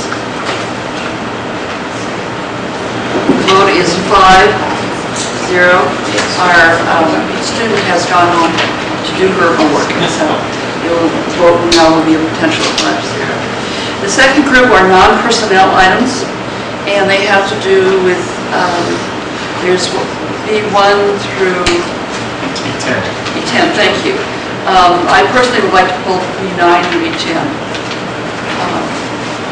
minutes of meetings. Is there anybody else that would like to pull? Move to approve B1 through B8. Second. All right, Mr. Menzinger, would you approve, and Mr. Rodriguez second. Would you vote please? That's B1 through B8.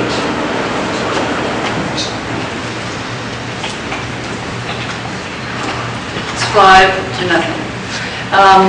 Since I pulled B9 and B10, I had a chance to look, since I was absent during these meetings, I had a chance to look at the CD disc that we have in the meeting. It was very, very helpful, and I've asked Ms. Warren, who asked our gentleman who does our videotaping, if I could have a copy just available for past meetings for any of the board that would like to do it, so I will keep a copy.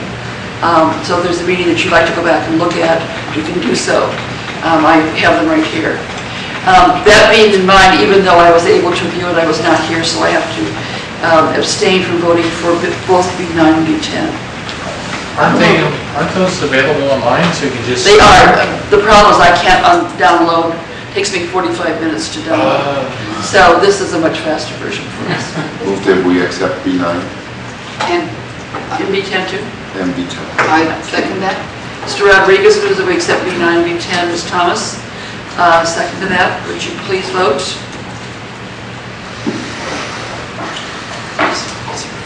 The vote is 4 for it, 0 against, and 1 abstention. Do we have any board member comments on the consent items? Yes, Tom, go ahead. I would just like to say how comprehensive the information we get in the Friday updates has been, and how comprehensive all the attachments have been to make it very easy to approve these consent item agendas. So thank you, staff. Any other comments? I just had one. Go ahead, Mr. Rodriguez. I realize all the work that goes into putting together the different trips that our kids go on at the site level and with the staff and also with the parents. And I really appreciate all that, and also the item coming to the board so early so that we have time to really study it. So it's a good job being done in that area. So I have a couple comments, one on B2, which is stands for the form that we have for the curriculum. On the form itself, it said there's a little section that you indicate that no student will be required to pay for this if they cannot do so. There is no student will be stopped from going on that particular field trip if they do not have the money. I know that there's been something in the paper about making sure that we do not require any student to pay for any equipment or supplies. And that's always been a problem in terms of when the teachers ask for supplies or have a list for the students to have supplies. And I would like to have you look maybe at services, would look at the wording to see whether that little box is in the spirit of that particular item. The item that says that no student should pay, because it asks for how much does it cost a student, and that would be not something that we could ask.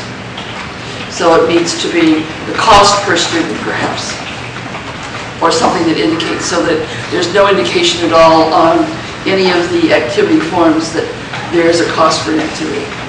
It's a school-related item, then it's got to be covered by donations.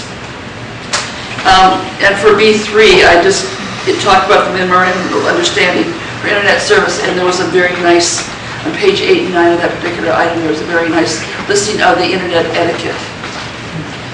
So I think that, I'm sure that's something that goes out, and maybe something that needs to be posted. But it said what we expect of students in terms of use of our particular service on the internet. And I think it's very important that that etiquette be reinforced with the kids, because sometimes the etiquette is not quite where it needs to be in terms of internet usage.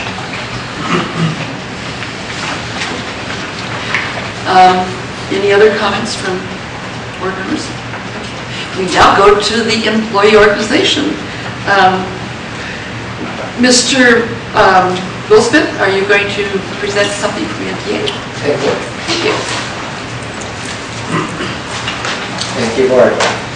For the past several years, looking ahead to the future, one of the prevailing emotions among both educators and leadership and management has been fear. Fear of future budgets, fear of what future resources will be, fear of where future staffing levels will be. And I'm afraid those days are over. Looking towards the future, what I see from NTA, what I see from CSEA, what I see from administration and the board is what I like to call realistic optimism. A real belief that things in the future are going to be better than things are now, and things now are pretty darn good. But it's going to take hard work to get there. And this is what guides us as we plan future staffing, future budgets, and future negotiations. And these contract negotiations are where we as educators have our greatest right and our greatest responsibility to work with you to improve the conditions under which we work and under which all of our students learn. And I'd like to inform you that at the next board meeting, NTA will be prepared to sunshine its proposal package for the next round of bargaining agreement negotiations. Thank you very much. Appreciate it. Ms. Condon, from CSEA.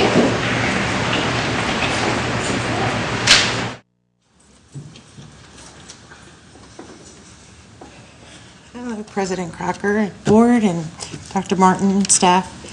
I only have two things tonight.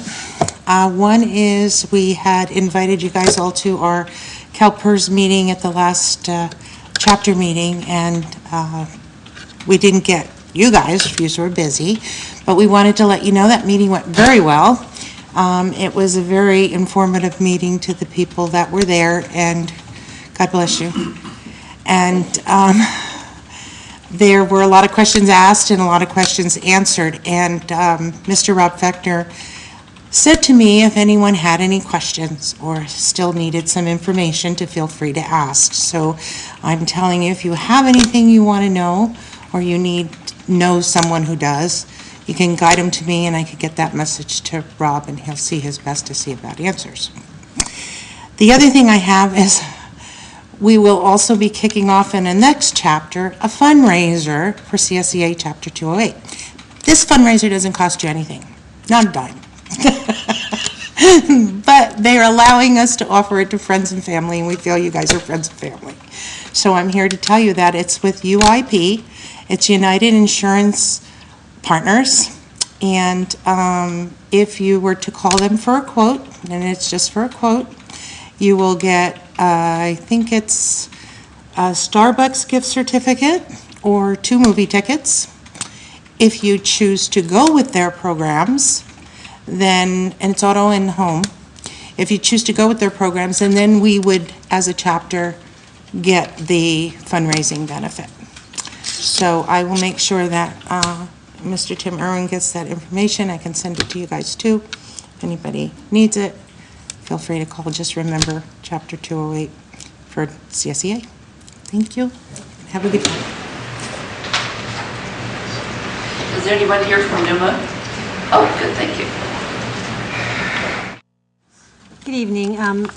On behalf of Kathleen Waffle, I would like to just let everyone know that the next Newark Management Association meeting is going to be a collaboration between Newark, Fremont, and New Haven, and we're bringing in a guest speaker that we are very excited about, who is Dr. Evie Grotch. She is from the Berkeley area, and she's going to be speaking on women in leadership. And so if people are interested in attending, they should please RSVP with Kathleen Waffle. We're super excited to have a guest speaker. Thanks. Oh, I'm so sorry. Yes, that's going to be on March 13th from 4 to 5:30 at Kennedy Elementary School. Kennedy Elementary School. Thank you very much. Any other questions or comments? Okay, we're going on to new business. The first one is Dr. Martin, you want to go ahead and discuss? Yeah, President Crocker, we could do all 3 of these together. I don't know that we need a lengthy certainly presentation. I know that we have sent this information to the board on 2 successive Friday updates. I know Mr. Orpit could maybe address one of the... Before we do that, we do have someone in the audience that would like to speak to it. Okay. Ms. Parks?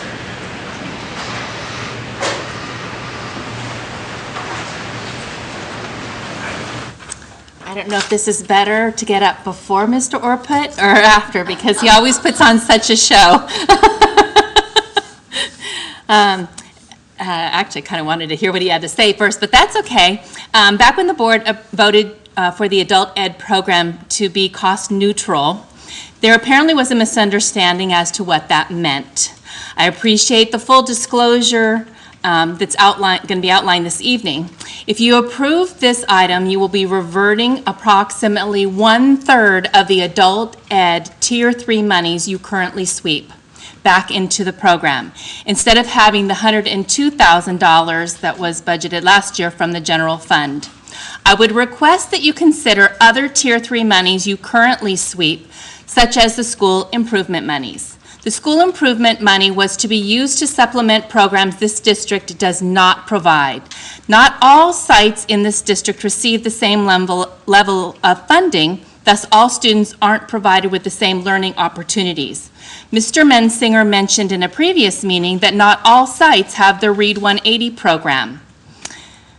I'm not speaking in favor or against the program, but I just kind of wonder if this is a Williams Act violation. On the CDE's website, the role of the single plan for school achievement, it says the plan should be developed with a deep understanding of root causes of student academic challenges and identify and implement research-based instructional strategies, yada, yada, yada. Anyhow, it concludes with the fact that, but without funding source, the school sites can't achieve these goals for all students. Giving the sites a small portion of their school improvement monies would be a step in that direction. So in summary, if you approve to allot the $100,000 of Tier 3 Fund 11 monies back into adult ed, I would ask the board to consider placing on a future agenda the reallocation of some of the other Tier 3 monies. Thank you.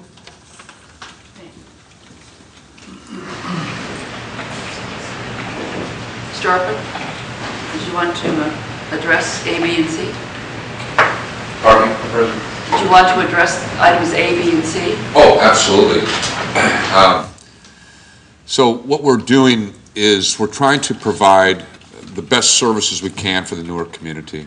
And in doing so, if we had, I wanted to make sure that there was input from the board and support from the board. I've got input from the superintendent and his team, and we are looking to really maximize our services for the Newark community. And we were looking at, in my discussions with Mr. Morales and Mr. Marquez and with Newark Memorial High School, I'm looking at a lot of kids for some reason come to us, either they come to us very credit deficient or they become credit deficient through behaviors. The intervention strategies are sometimes not successful, and so we're stuck with a situation of hopelessness for some children. And these measures that I've introduced to you, I think will alleviate those hopelessness types of things. I see us as, looking at that dropout rate and trying to eliminate that, trying to reduce that to nothing.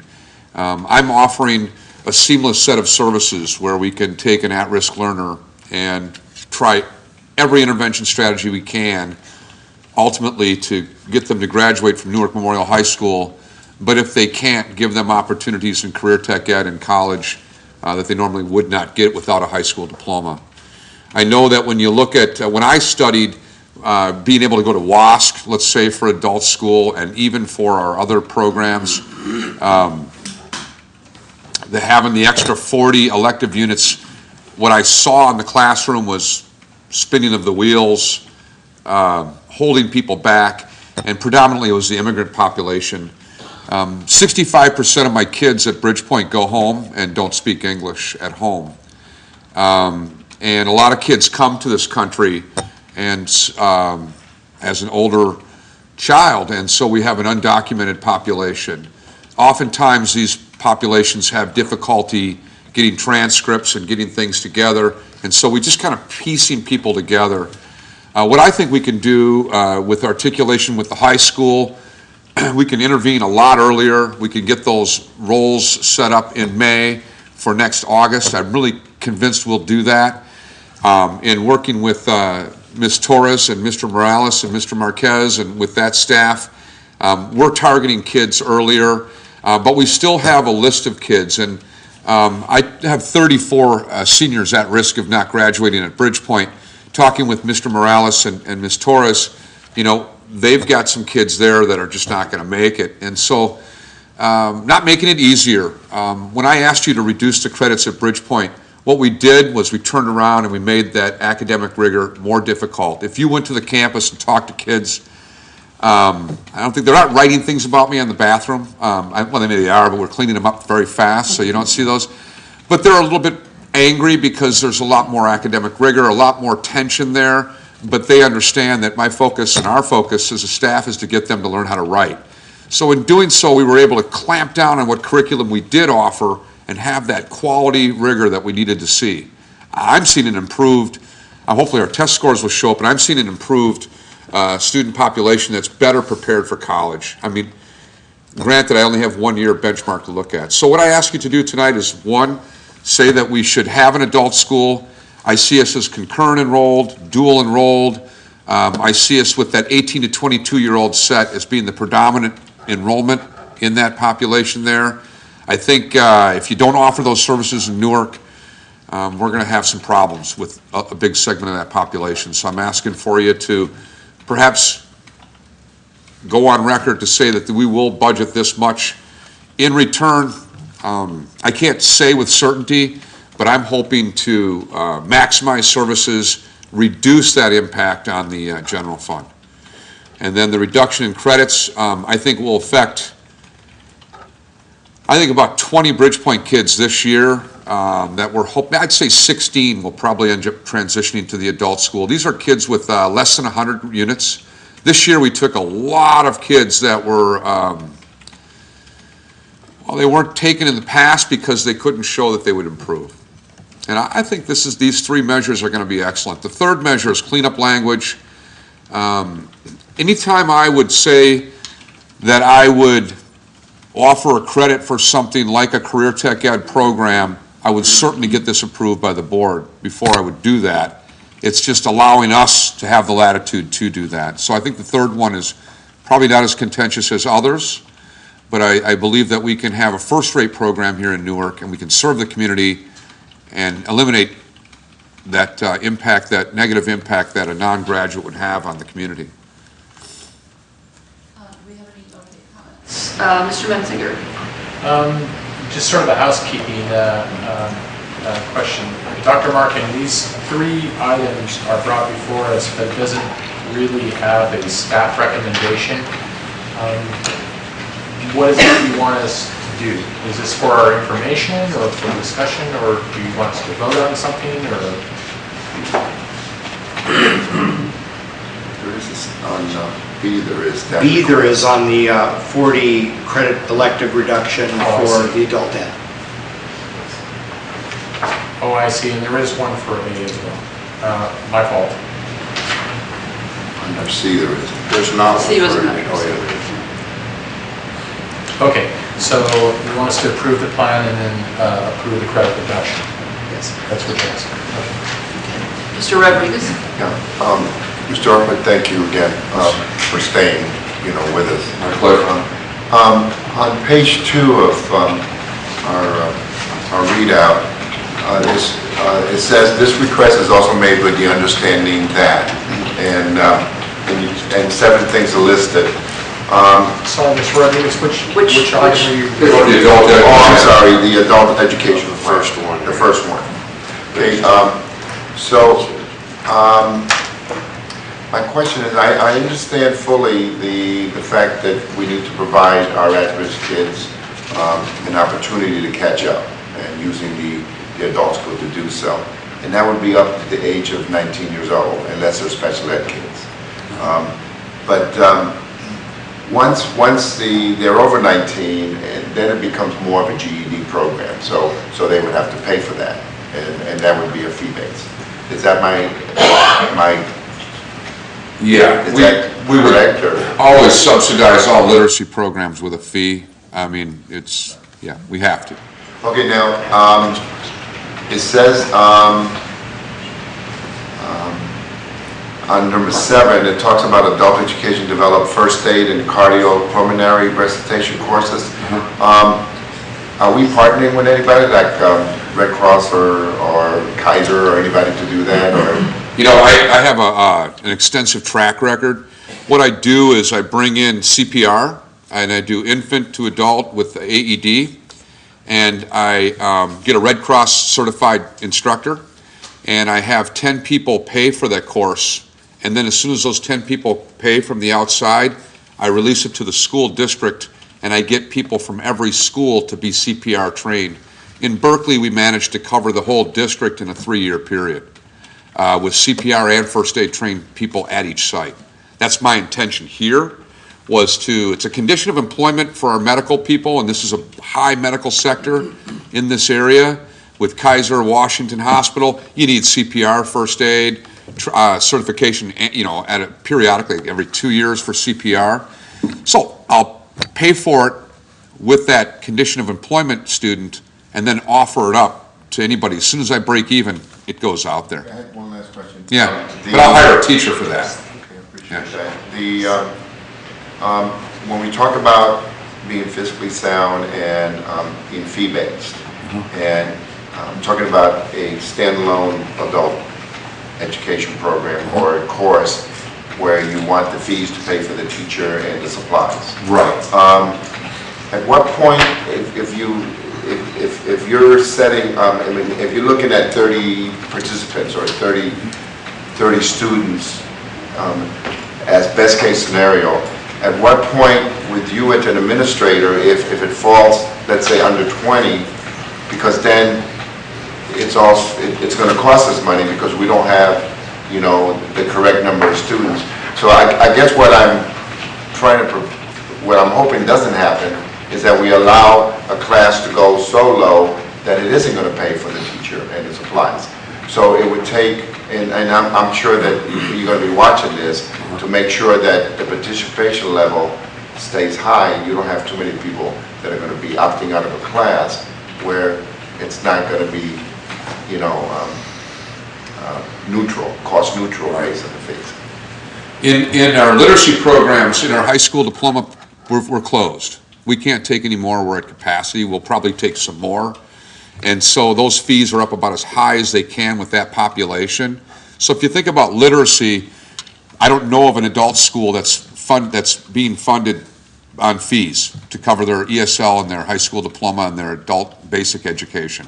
Mostly talking about the other courses. The other courses I won't run for 15 minutes if they're not fiscally positive. For example, we have a Spanish class.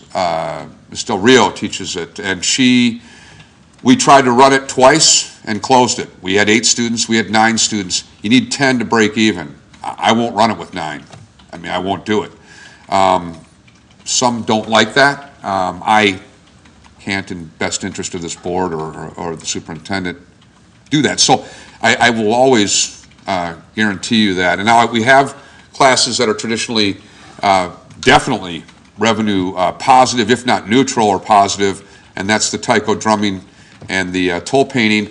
I think that we can grow more of those, take that cash, any cash that's left over, to supplement any kind of literacy programs and reduce that impact from the general fund. That's the plan. I see the core of what you're trying to do there. I appreciate that. Yes, sir.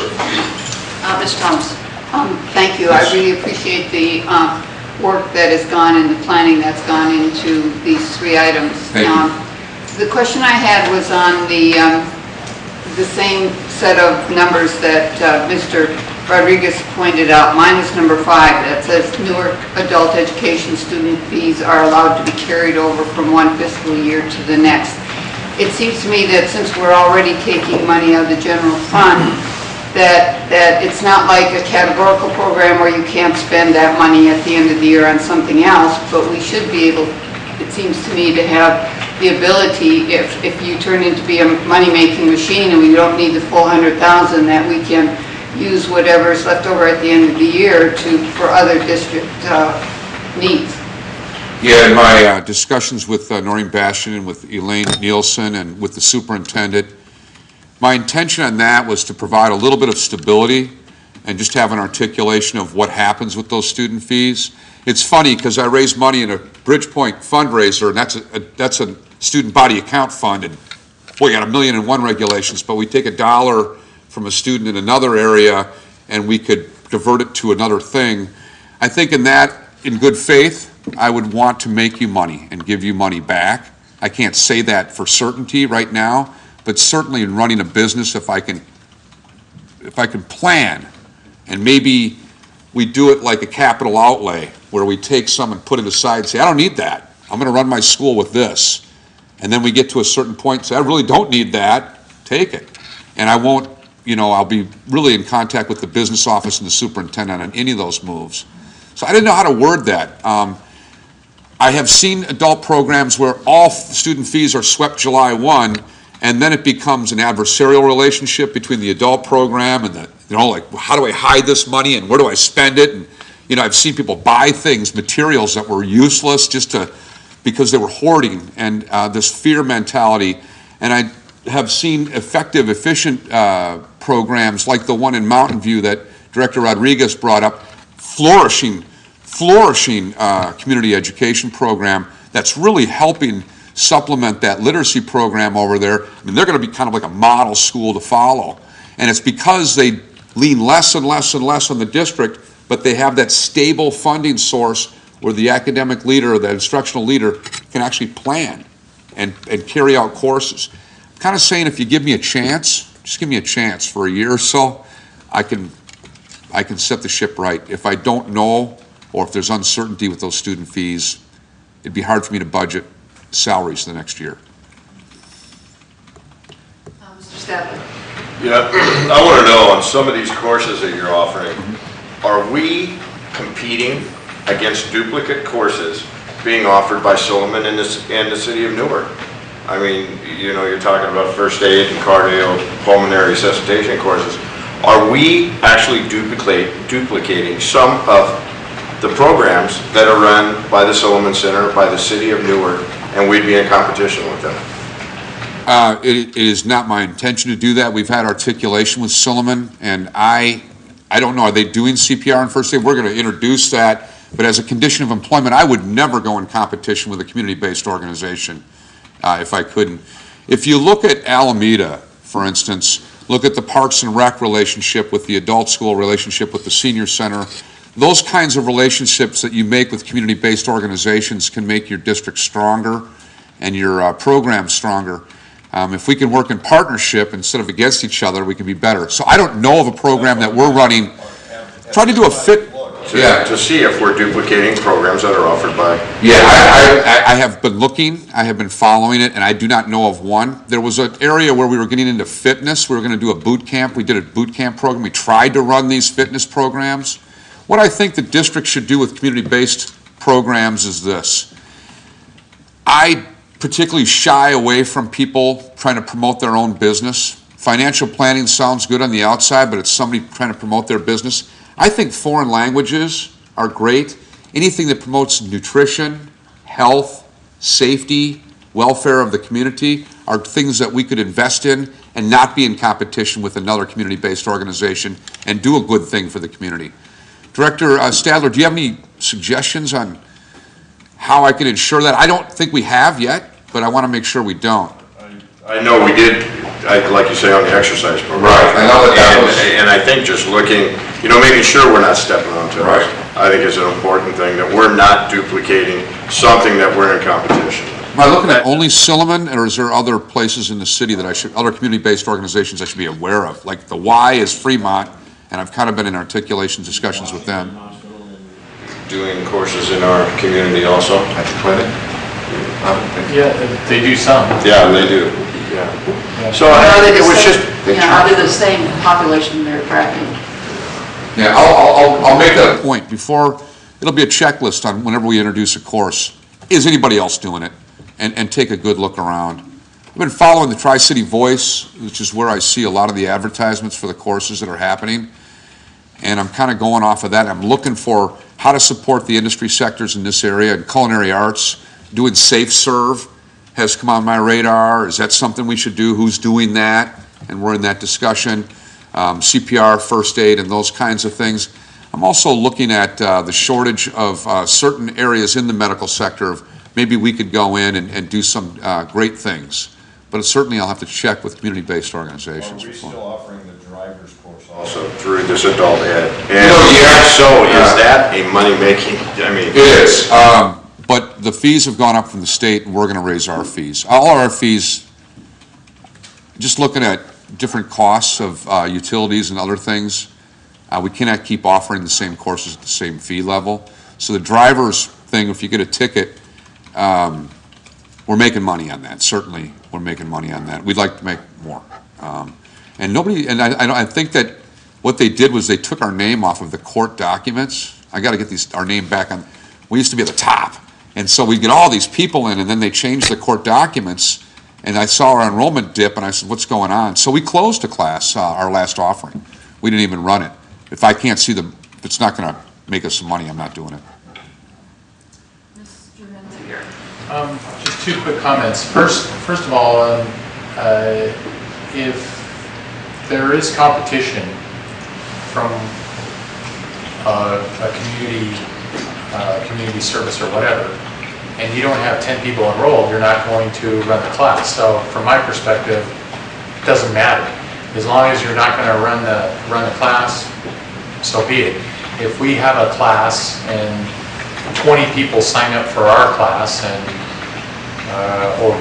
or you know, whatever from the other thing, it doesn't matter. As long as you're meeting your requirements, requirements that you impose of being cash positive, cash neutral, or better, then I don't really care. I don't care if you take on the competition or not. It just you know, you don't lose money, we don't have any problems. You know, I would hate to see you drop something because it might be offered. Yeah, that might be offered. It might be so competition to me isn't an issue. Back to what I remember Thomas was saying on that number 5, the Newark adult education student fees are allowed to be carried over from one fiscal year to the next. I read that as being it could be. So, for example, if they're running in the black and you want to carry it over, I mean, this is a budget issue, you can carry it over. If you don't want to sweep that back into the general fund, you can. So as far as I was concerned, did I read that right, Ms. Nielsen? You can, since the flexibility provision is in. When that goes away, then the ending balance has to remain in the adult education fund. So we'd have to do that either way. Yeah. So during the flexibility, yes, we have that option, but we don't have that when it expires in 14-15. Sorry, I was just putting my reading of contracts expertise here, and I found all kinds of ways you can basically do what you want. Up until 14-15 or 15-16, I guess, when the flexibility laws expire. Now, in that case, if we were budgeting, for example, at this rate, we were budgeting, let's just say $100,000. You're budgeting $100,000 for adult ed. If they're showing increased profits, then we could budget less for. You can budget less, or when we do the actual with working with Mr. Orput, we can decide how much of the 100,000 is needed this year, and we can adjust it down at the time we're closing the books to make, So essentially, it's the same thing. Yeah. So you can either carry over or not carry over up until a couple of years from now, whatever it is, And then at that point, you just use the budgeting process to determine what their allocation is, and it comes out net, same thing. Sorry. No, that's good. If you have a fiscal crisis that pops up, it doesn't tie your hands at all. I think 2014 is the reauthorization. I would expect them to have some kind of adult ed measure passed and that reauthorization not needed. It'll either go back to a categorical fund if it goes to a district or go on to the community college. But it certainly doesn't tie your hands at all. It allows us to do it. Did that help?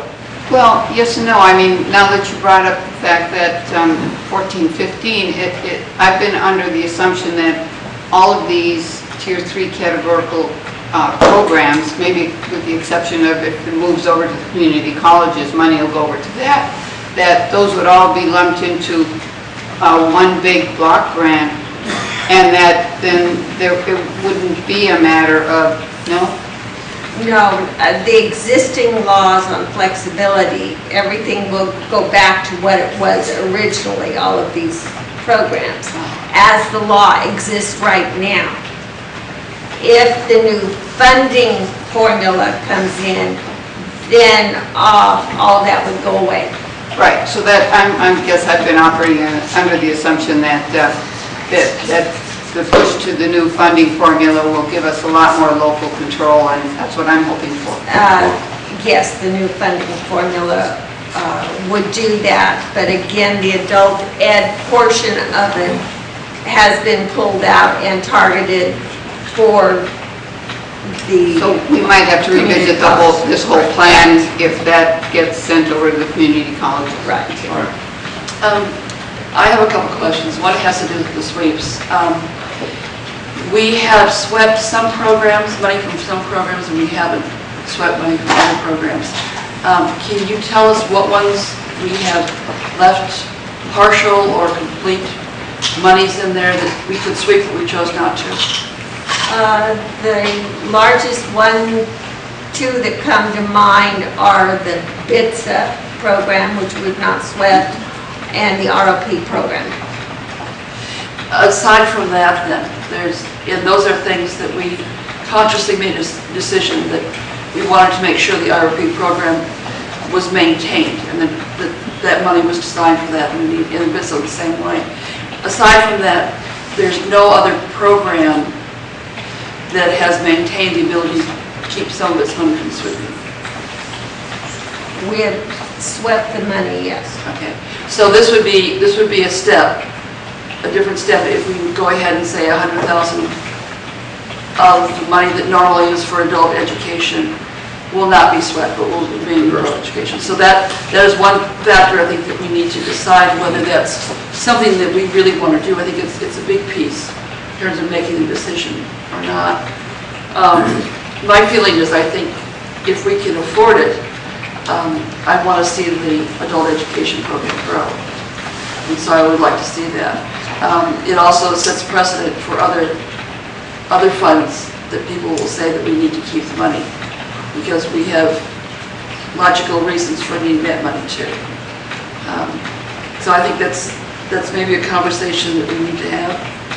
At least think about when we're talking about voting for, I guess that's A, right? Mm-hmm. Okay. In terms of B, the credit reduction lists 4 different kinds of diplomas. And I think that the first one was listed as the Newark Memorial High School, and that's a set number of units, and we have agreed that that's what we want to maintain. The second one has to do with Bridgepoint, and that is a reduced credit because it was felt that the students there would not be able to get as many electives, and so we have agreed that the reduced credit for Bridgepoint is there. The third one has to do with what would be a diploma coming from the adult education, and it's fewer credits than Bridgepoint, and we still call it a diploma. And you're asking for a fourth one that essentially takes the people that get the GED, and with 40 additional units, they were able to get a diploma that says Newark Unified School District Adult Education Diploma. I'm fine with the first 3. I have no problems. Yeah, the fourth one is a concern because I think that someone brought up the point that what is What is a GED diploma? What does it say? How is it presented? Well, no diploma could be issued in the state of California without the Casey exams being passed. So, and those are going to be in addition to it. So, what it is it's a model that I've been working with for a number of years. I've seen 6 graduates in my career in 5 years of doing this Plan B diploma, 6 or maybe 7 graduates. Typically, they are immigrants that come here with little or no transcript history, and they start from scratch. And so what you do is you pass all 5 GED exams, and you have to have that cumulative score of 450, plus you have to pass each exam with a certain rate. If you came back to me with that and you took the core subjects, I can take that language arts reading, language arts writing, mathematics, science, and social sciences and apply a credit rating to that. And when I say I do that, then I say you do these extra 40 units and now you've satisfied with my credit rating the requirements to earn a high school diploma. It's not a GED diploma, it's a high school diploma.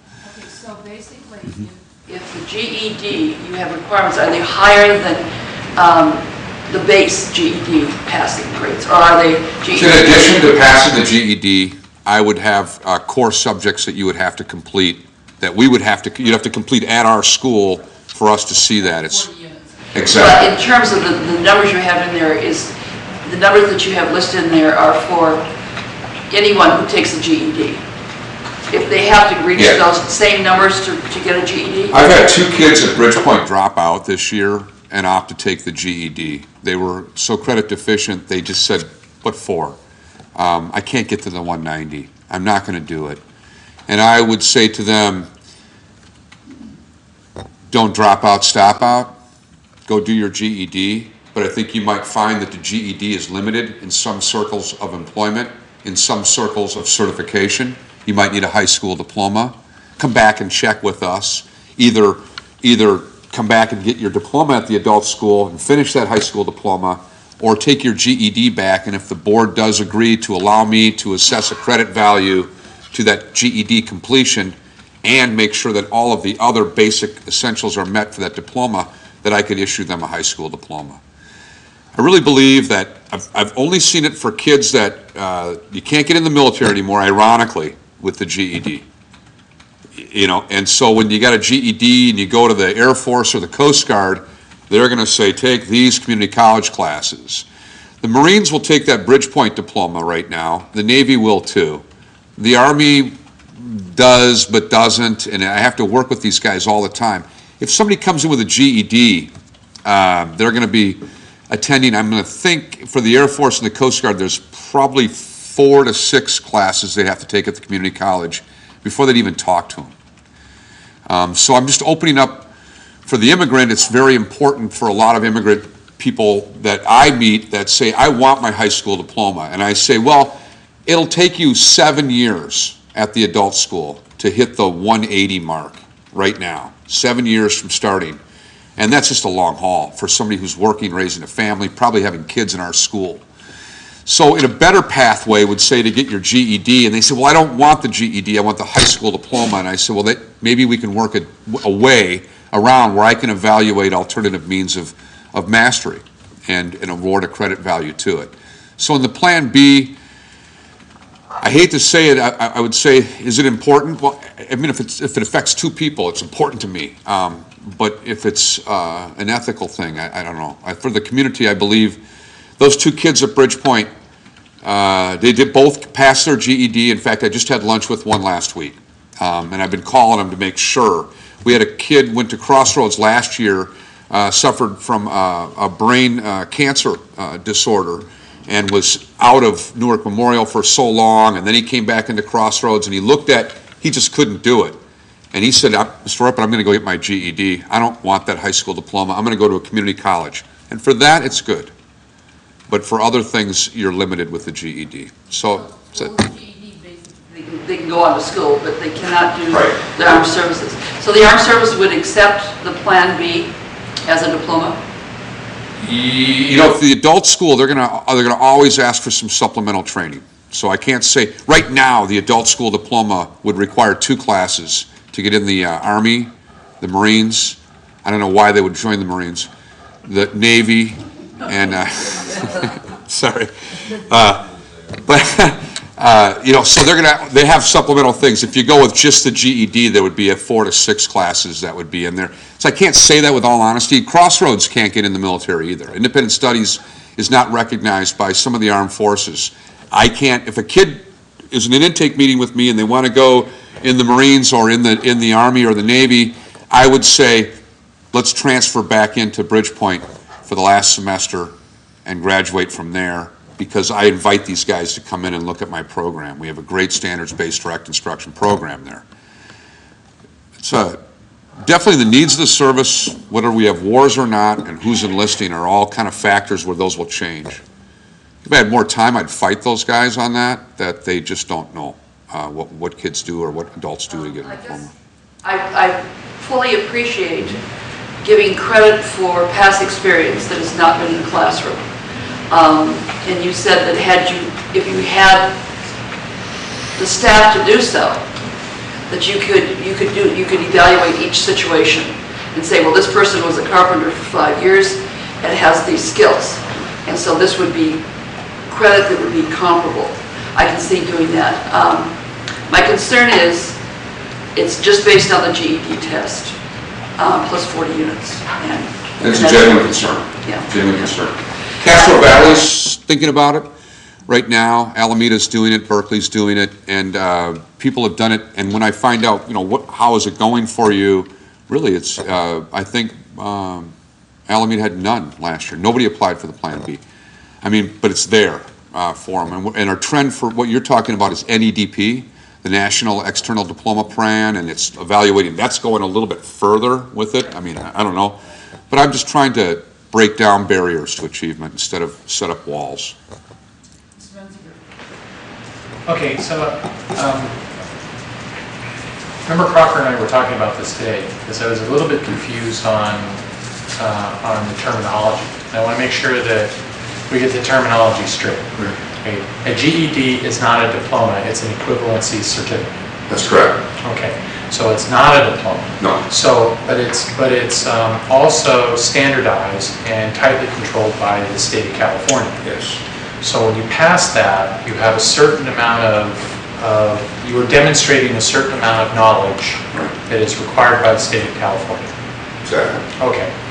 So, sorry. Well, the GSD is the basics of that, and the GED is actually a federal program that goes through, that's mandated and regulated by the state on how we do it. Okay. I'll never give that test, for instance, because the state regulations on being a testing center is crazy. I mean, so I mean, you know, I would do it, but. Right, okay. Yeah. So, sorry, I don't mean to. So they do, the state does regulate the heck out of it, but yeah, I just wanted, for clarity's sake. I'm not trying to leave a witness, I'm just trying to get the, get the understanding. Okay, so it's not a diploma, it's an equivalency exam, it's tightly controlled. Now, what you're saying is to take that exam and then add to it a certain number of units, either taken or earned in different ways. But there'll be some, you're not just going to give them away, they're going to have, again, demonstrate some proficiency. Right. And with that, together, those two would equal an adult education diploma. Okay. Exactly. Like for language arts is a 40-unit requirement for all of our high schools right now. So if you took a GED and you wanted to get a high school diploma, that's not enough language arts in just those 2 mastery exams. I'd want to see another 20 units in language arts, that kind of thing. So that's how I'm looking at it. Okay. Same with the social sciences. We're a little bit deeper on that in Newark, in our diploma plan requirements, with World, with US, with all that kind of social science requirements. I think we should, we got to supplement that GED. Wouldn't be enough with just the KC, the GED. I'd want to see some more supplemental work. And then you also mentioned that in the number of years that you've done this, you've only seen like 5 who actually met these requirements. Is that what you said? Yeah, I had, I think maybe 7 total in my history of 5 years in adult ed, working with adult ed. If we implemented this plan, would you expect to see that number jump, or because the requirements are such that they are, that you would expect to see in another 5 years, another 5 or so? Yes, it's a great question. When I did surveys with my ESL students, because typically if you have a big ESL program, I would say Fremont has that multi-level ESL program, pretty huge, probably around 1,400 students a year. They're going to be progressing students into high school diploma or into a GED track to get them into the community college. I'm doing the same thing, but with a smaller population here, a much smaller population. I would say that if I did the Plan B, I would probably anticipate up to about 2 to 3 people from my interest inventories that would be interested in doing that. They want a high school diploma, but they don't have the 7 or 8 years it takes to earn that at night. Monday through Thursday, 4 to 7 p.m. is all we're offering. And so it just takes a long time to get to that spot. So I would anticipate same kind of numbers. Any other questions or comments? I'd like to make a motion that we approve items A, B, and C. I would like to separate them. Okay, make a motion that we accept item A. Thank you. Is there a second? I'll second that. Would you please vote? Vote is 5-0. We have a motion for B, adult education credit reduction. Second. Who moved it? Oh, I thought you were making. No, I don't make motions. I'll move it then. And I'll second. Okay, Ms. Thomas moved and Mr. Mensinger second. Would you please vote? It's 4 aye, 1 no. It's passed. Item C, alternative education philosophy. Now, is this one we need to vote on, Dr. Martin? Well, it's a recommended policy for adult ed, so it would certainly. And the exhibit is asking us to move on. Yeah. It just doesn't say it right here. So I'd like to make a motion that we approve item C. With adoption. I'll second that. Okay. Vote please. 5-0. Thank you very much. Thank you very much. Thank you so much. Thank you. I will not let you down. Your faith and trust in me. I'm very grateful for this time tonight, for this. You're gonna have about 50 people in the adult program and in Bridgepoint are gonna, at Crossroads, are gonna be like jazzed, and I'm certain that you got some people over there too. So thank you so much, board. I'm really grateful for that support. Thank you so much for a wonderful presentation. You were able to answer our questions very nicely. D, designation of low-density housing for the Russian property. Dr. Markin? Before we move on? Yeah, go ahead, Charlie. Oh, Yeah, we need to extend the time. do we want, I think, well, I move that we extend the time to 10:30. I second. oh, it's at 10 o'clock we finish? Yeah. I'm sorry, I was thinking Sorry. 10:30. No, At 10:30, that's good. All those, vote please. You didn't wipe them out. You were gone last week and we changed it. Okay, would you vote again? Yes. I also voted that you have to bring some to the next meeting too. That works for me. It was 5 ayes. Okay, 5 ayes, thank you. So it was 5 ayes. Who moved and who seconded? I moved. I Ms. second. Thomas moved and Mr. Rodriguez seconded. Thank you very much. Okay, Dr. Markin? Ms. Nielsen will be bringing this next item. The administration is asking for the board to formally send a letter to the city of Newark to provide a designation of low-density housing for the, in preparation for the sale of the Russian property. This is the first step in our total asset management project that we're working on. And this will facilitate the bidding process when we do go out for the sale. Any questions or comments on it? No. Terrence has been here long. I know, I would have to. We could have discussed this at lunch tomorrow if you wanted to. Oh, I'm sorry, Ms. Thomas, go ahead. I'm sorry. I just have a recollection, and maybe Mr. Findell could answer this, but that years ago when the Russian site density was determined, it was part of a big master plan in the city to meet the low-income housing needs. Will this impact the city's need for low-income housing? Yes, Board Member, Terrence Brindall, Community Development Director, City of Newark. No, it will not. It has because it's a low-density housing designation, it has no impact on the city's requirements to provide low-income housing.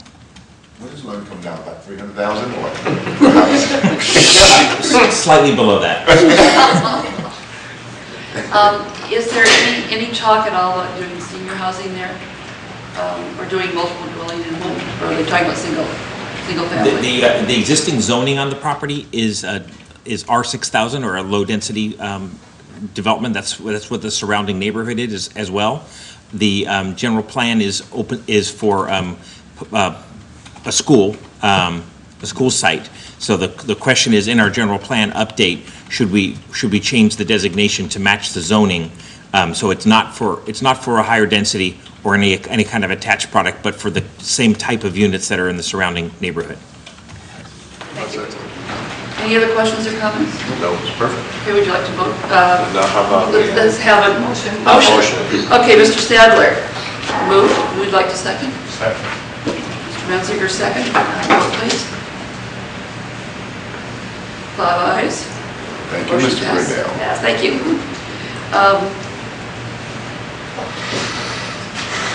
Dr. Markey? Your turn. Your own, buddy. How about this? I'll move to approve the I'll second it. approval of the second improvement. I want a second. I second it. I already got Mr. Stadler, sorry. Okay, let's vote. Too late, buddy. Sorry, I Vote stole is your 5-0, thank you very much. Good.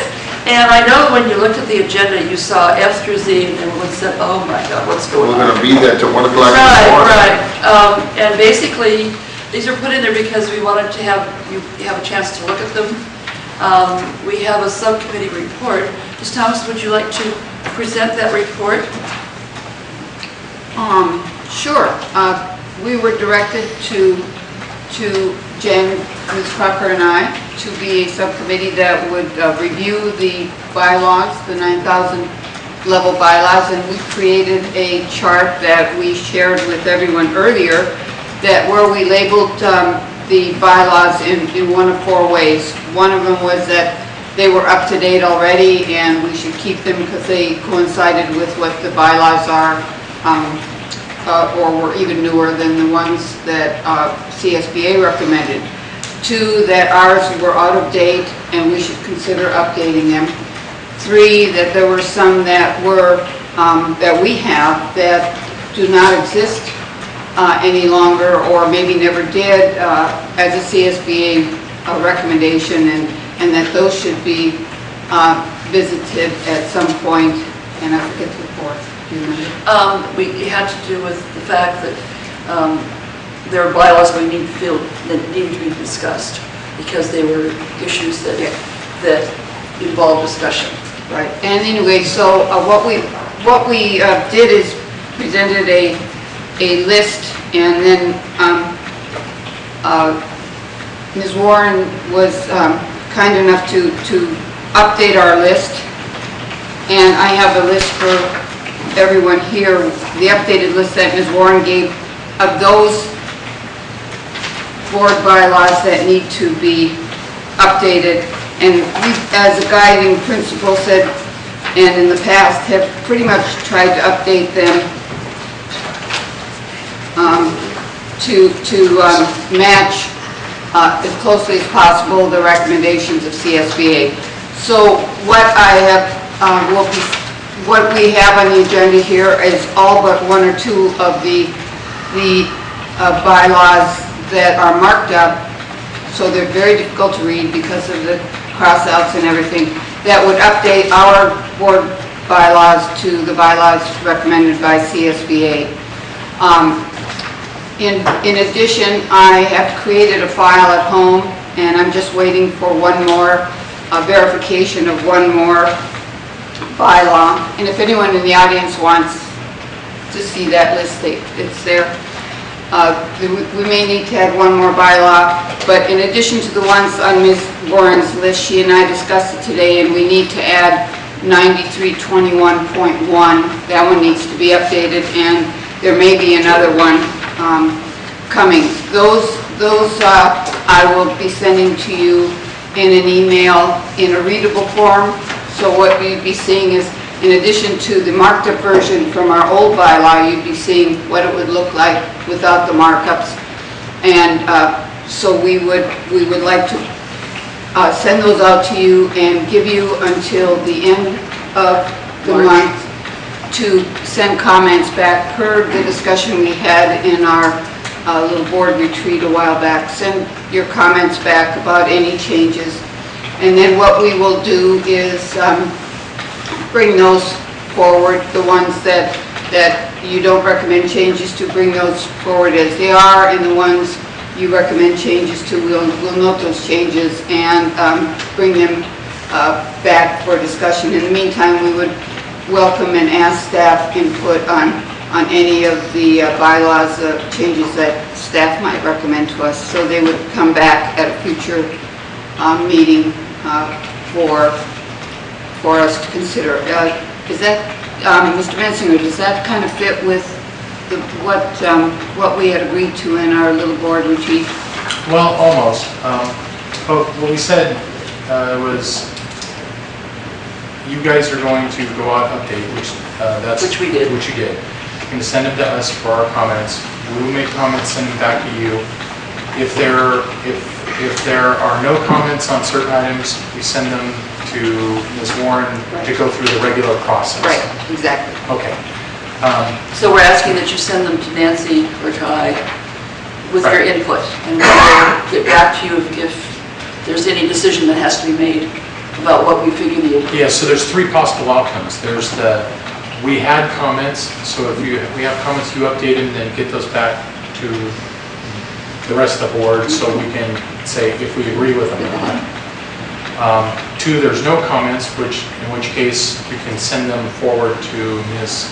Warren to go through the regular process with staff review and everything else, and eventually end up on the agenda for approval. And the third, that would be this many. And the third, sorry, I'm tired. The third would be, for example, if a board member thinks that we shouldn't adopt the policy at all, and if that's the case, then that should be agendized for discussion. But eventually, you would do away with it. You mean we would eliminate the policy entirely, or the not bylaw? necessarily. It would come up for board discussion. If the board feels as a majority we move forward, then we move forward. So basically, 1 and 3 would be bringing back to the board for discussion. If you have comments. If you have comments, it would come back again through email, and we would all approve it. Eventually, they'll go through the process with Ms. Warren and staff's review and end up either as a group, one at a time, or however it makes sense for approval, and then we approve them. Now, after all this is said and done, we need to go back and compare the newly updated board bylaws with our guidelines and make sure that those documents are consistent. So we're looking at a process that's going to take a while. It's not going to be done in a short time. We only have about half of the possible bylaws that are in front of you. The other half, in many cases, we won't change them because CSBA does not have anything that relates to it. But they're all ones that we have to go through and look at and make a decision on. So if you get it back to us before the end of March, then we can start the process faster. I have a problem with some of this. Okay. The email part of the whole thing, because we don't approve stuff by email. You know, it's got to be approved at a board meeting. So I understand sharing information, but... No, it would be come back, if there's no comments about the item, then it would go to staff and they would comment, and then it would be brought to us to vote on. Okay. We're not approving any of these things. Yeah, I just want to be careful with the email. Yeah, no, we're not approving it. It's just a matter of we're talking about ways that the other option that we can have is that we can spend a Saturday for about 8 hours going through it and going through it and knocking this out. We can do that.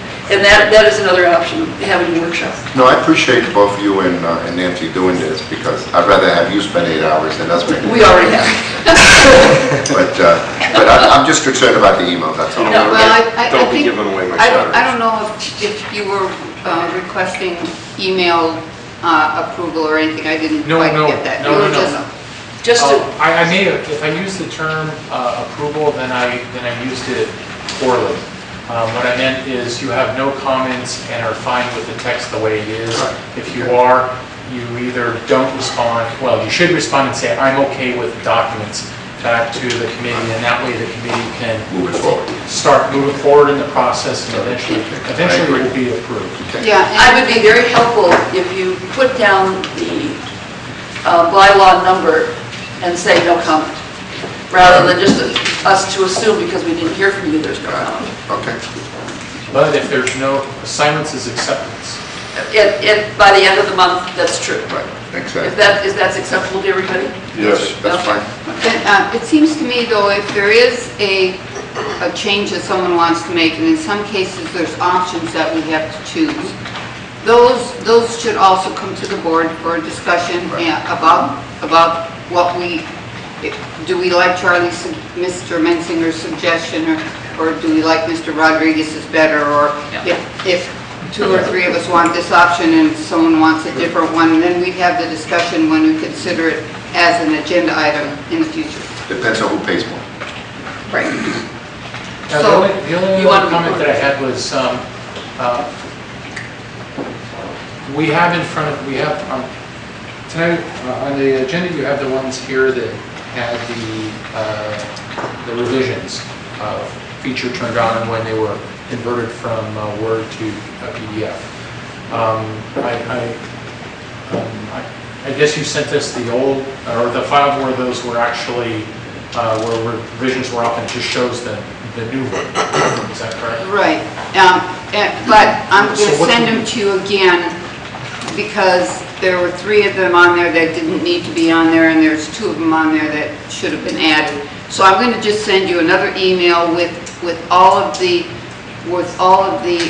PDF of what you would end up seeing on CSBA if you accept the revisions. Also, the items that we have in the agenda, all the editing comments are there. So if you want to refer back to something, you can go back to the item in the agenda to see whether it came from CSBA or whether it came from the Newark document that we had, the old bylaws, if that's important to you. But in the past, when we've done this, people have said, well, I want to go back and see where this came from. And so this gives you 2 references. One, the completed policy or bylaw, if all these editings were to take place, or 2, the one that shows where the editing came from. They were originally in Word documents, is that correct? Yeah, I could send Word documents if you prefer. I would prefer that. I don't know if anyone else is, because it's going to be a huge memory. It's going to take up a lot of... I can send you the... Because I could just go back and forth between the revisions. Yeah. The other thing is, somebody may want to get these printed out, so they may want to, I guess go through graphic arts and use the board budget to get them printed. I don't know. I'm fine with... Does anybody need a printout of the editing? I was ready to do it and bring it tonight, but Okay. I'm fine with... I'm fine with a Word version myself. Okay, so by the end of the month then? Yes. Thank you. All right. Thank you, Ms. Thomas, for all the work. thank you, Mr. Proctor, for all your work. we'd like to move on to board committee reports, announcements, requests. Let's start with Mr. Stadler. Do you have any requests or any information? Got some information. Don't want to forget the Newark Memorial Crab Feed on March 23rd. It's at 6 p.m. at the Pavilion. $45 a ticket. That's about it. Okay, can I piggyback on that? I talked with Gordon Crosby today, and he'll be happy to get his tickets. So you tell me if you want them, I will get them ordered for you. I've got some tickets too. Okay, good. Okay. So don't be picking No. I'm kidding. In the past, whoever you want to get. There are a lot of tickets. Well, there's a few tickets left, 60, Well, 70 tickets. Yeah, so if people want it, either talk with Mr. Stadler or myself. Any of the coaches have them also. Yeah, I know. Okay. But We're he going to do a said- basket or anything? What? Are we going to do a basket or anything? You want to spend my money, They don't have you? not asked, but I assume they will. I think Have people paid for the last one? In the last couple of years, they've asked us to put cash toward a door prize of TV or something. And they've asked us to provide bread one year. didn't they? Yeah, or water 1 year too. so. Now bread is taken care of. We've got it donated. So then I'll pay for the bread. I thought somebody said one. Does someone want to take responsibility for, We seeing have- if they need to have a donation from the board? I'm on the craft feed Oh. committee.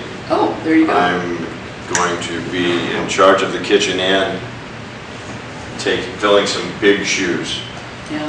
which is going to be a tough night for me because I'm going to be the master of ceremonies. So it's going to be a tough one. So I will find out at our next meeting, which is next Wednesday. Okay. Okay, sounds good. Thank you. Okay. Anything else, Mr. Stadler? No, that's Okay. it. Mr. Rodriguez? I just had a couple things. We had our board meeting with Ansando the other week, and we appointed a new board member, Mr. Rafael Rodriguez, who's the 6th grade teacher at Schilling.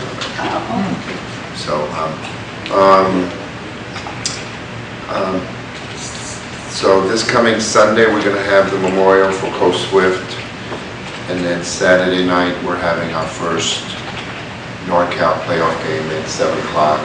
It's going to be at Mitty, a special meeting in San Jose. Okay. So we need everybody to come out for that. That'll be the first playoff game. But before that, by the way, I'm not too happy on that. We weren't given a choice of whether to be at large or whether to be Division II, and normally my understanding was that we were given a choice, but maybe we can talk about it. We were not given a choice. Right, exactly, and that's not good. Either way. Can we have a member that's... We have a member that talks on North Dakota. Yeah, CIS? No, I'm on the umbrella organization. Okay. I'm not part of. We were neither NCS. put at a neutral site either. Anyway, Well, yeah, but CIF is the umbrella and all of the code sections. so we'll advise everybody to contact Representative Member Thomas. By the way, I want to prepare all of you. I'm last on the ballot. There's some qualified people that are running for CSBA. I'm prepared to not be reelected, and so I wouldn't be part of CIF anymore anyway. Got it.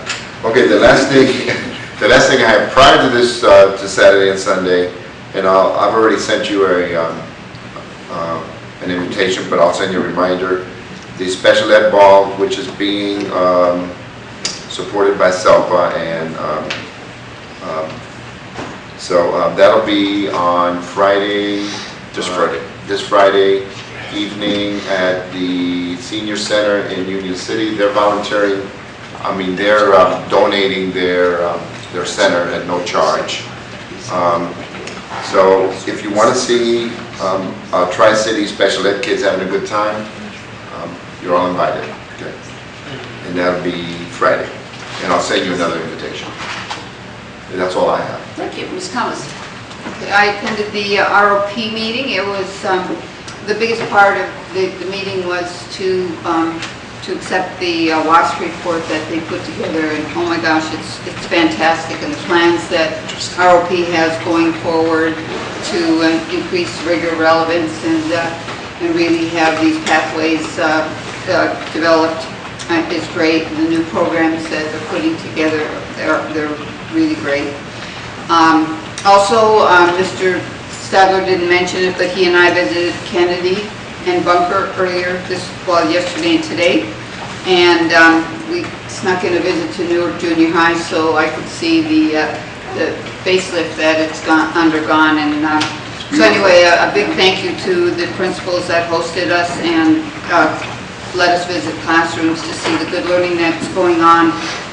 And all of them were just really pleased with moving forward, and really were just effusive in their praise of their parent communities and all the good work that they've done in supporting the school.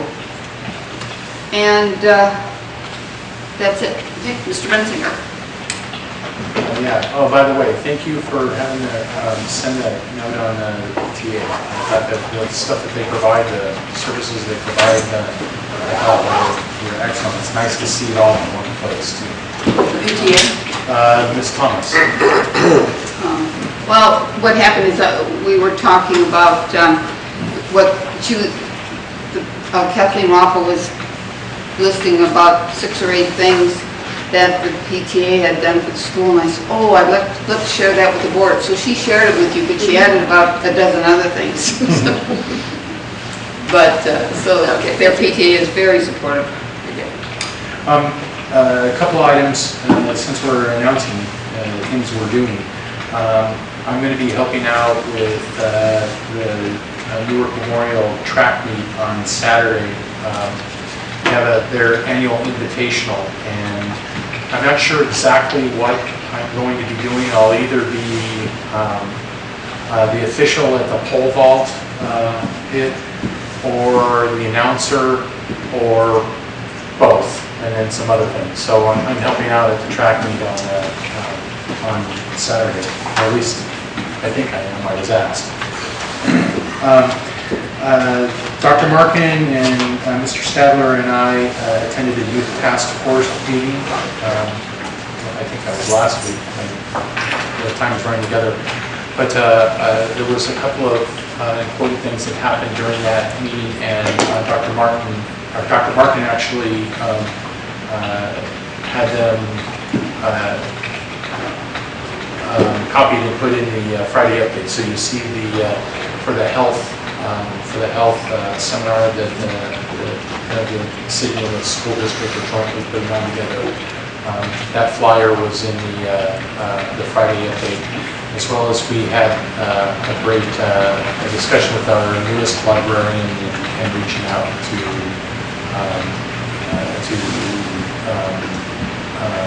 Spanish-speaking children, actually pre-K children, and the programs that they're having. So that was a very good meeting. So with that, I'm done.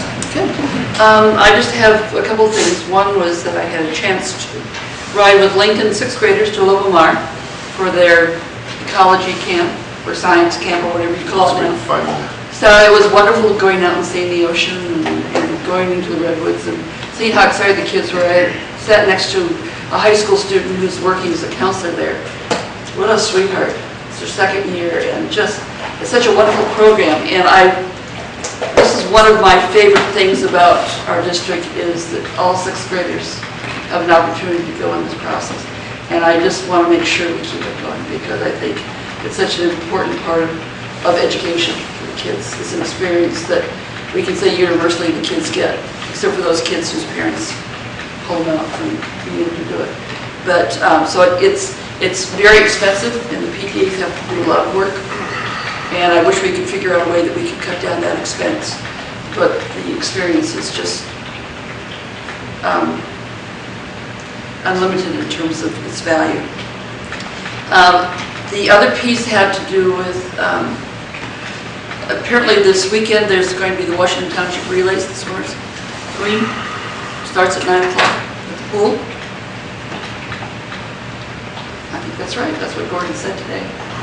So if you want to go see some good swimming, it's all relays, which means it's all fun, it's all exciting.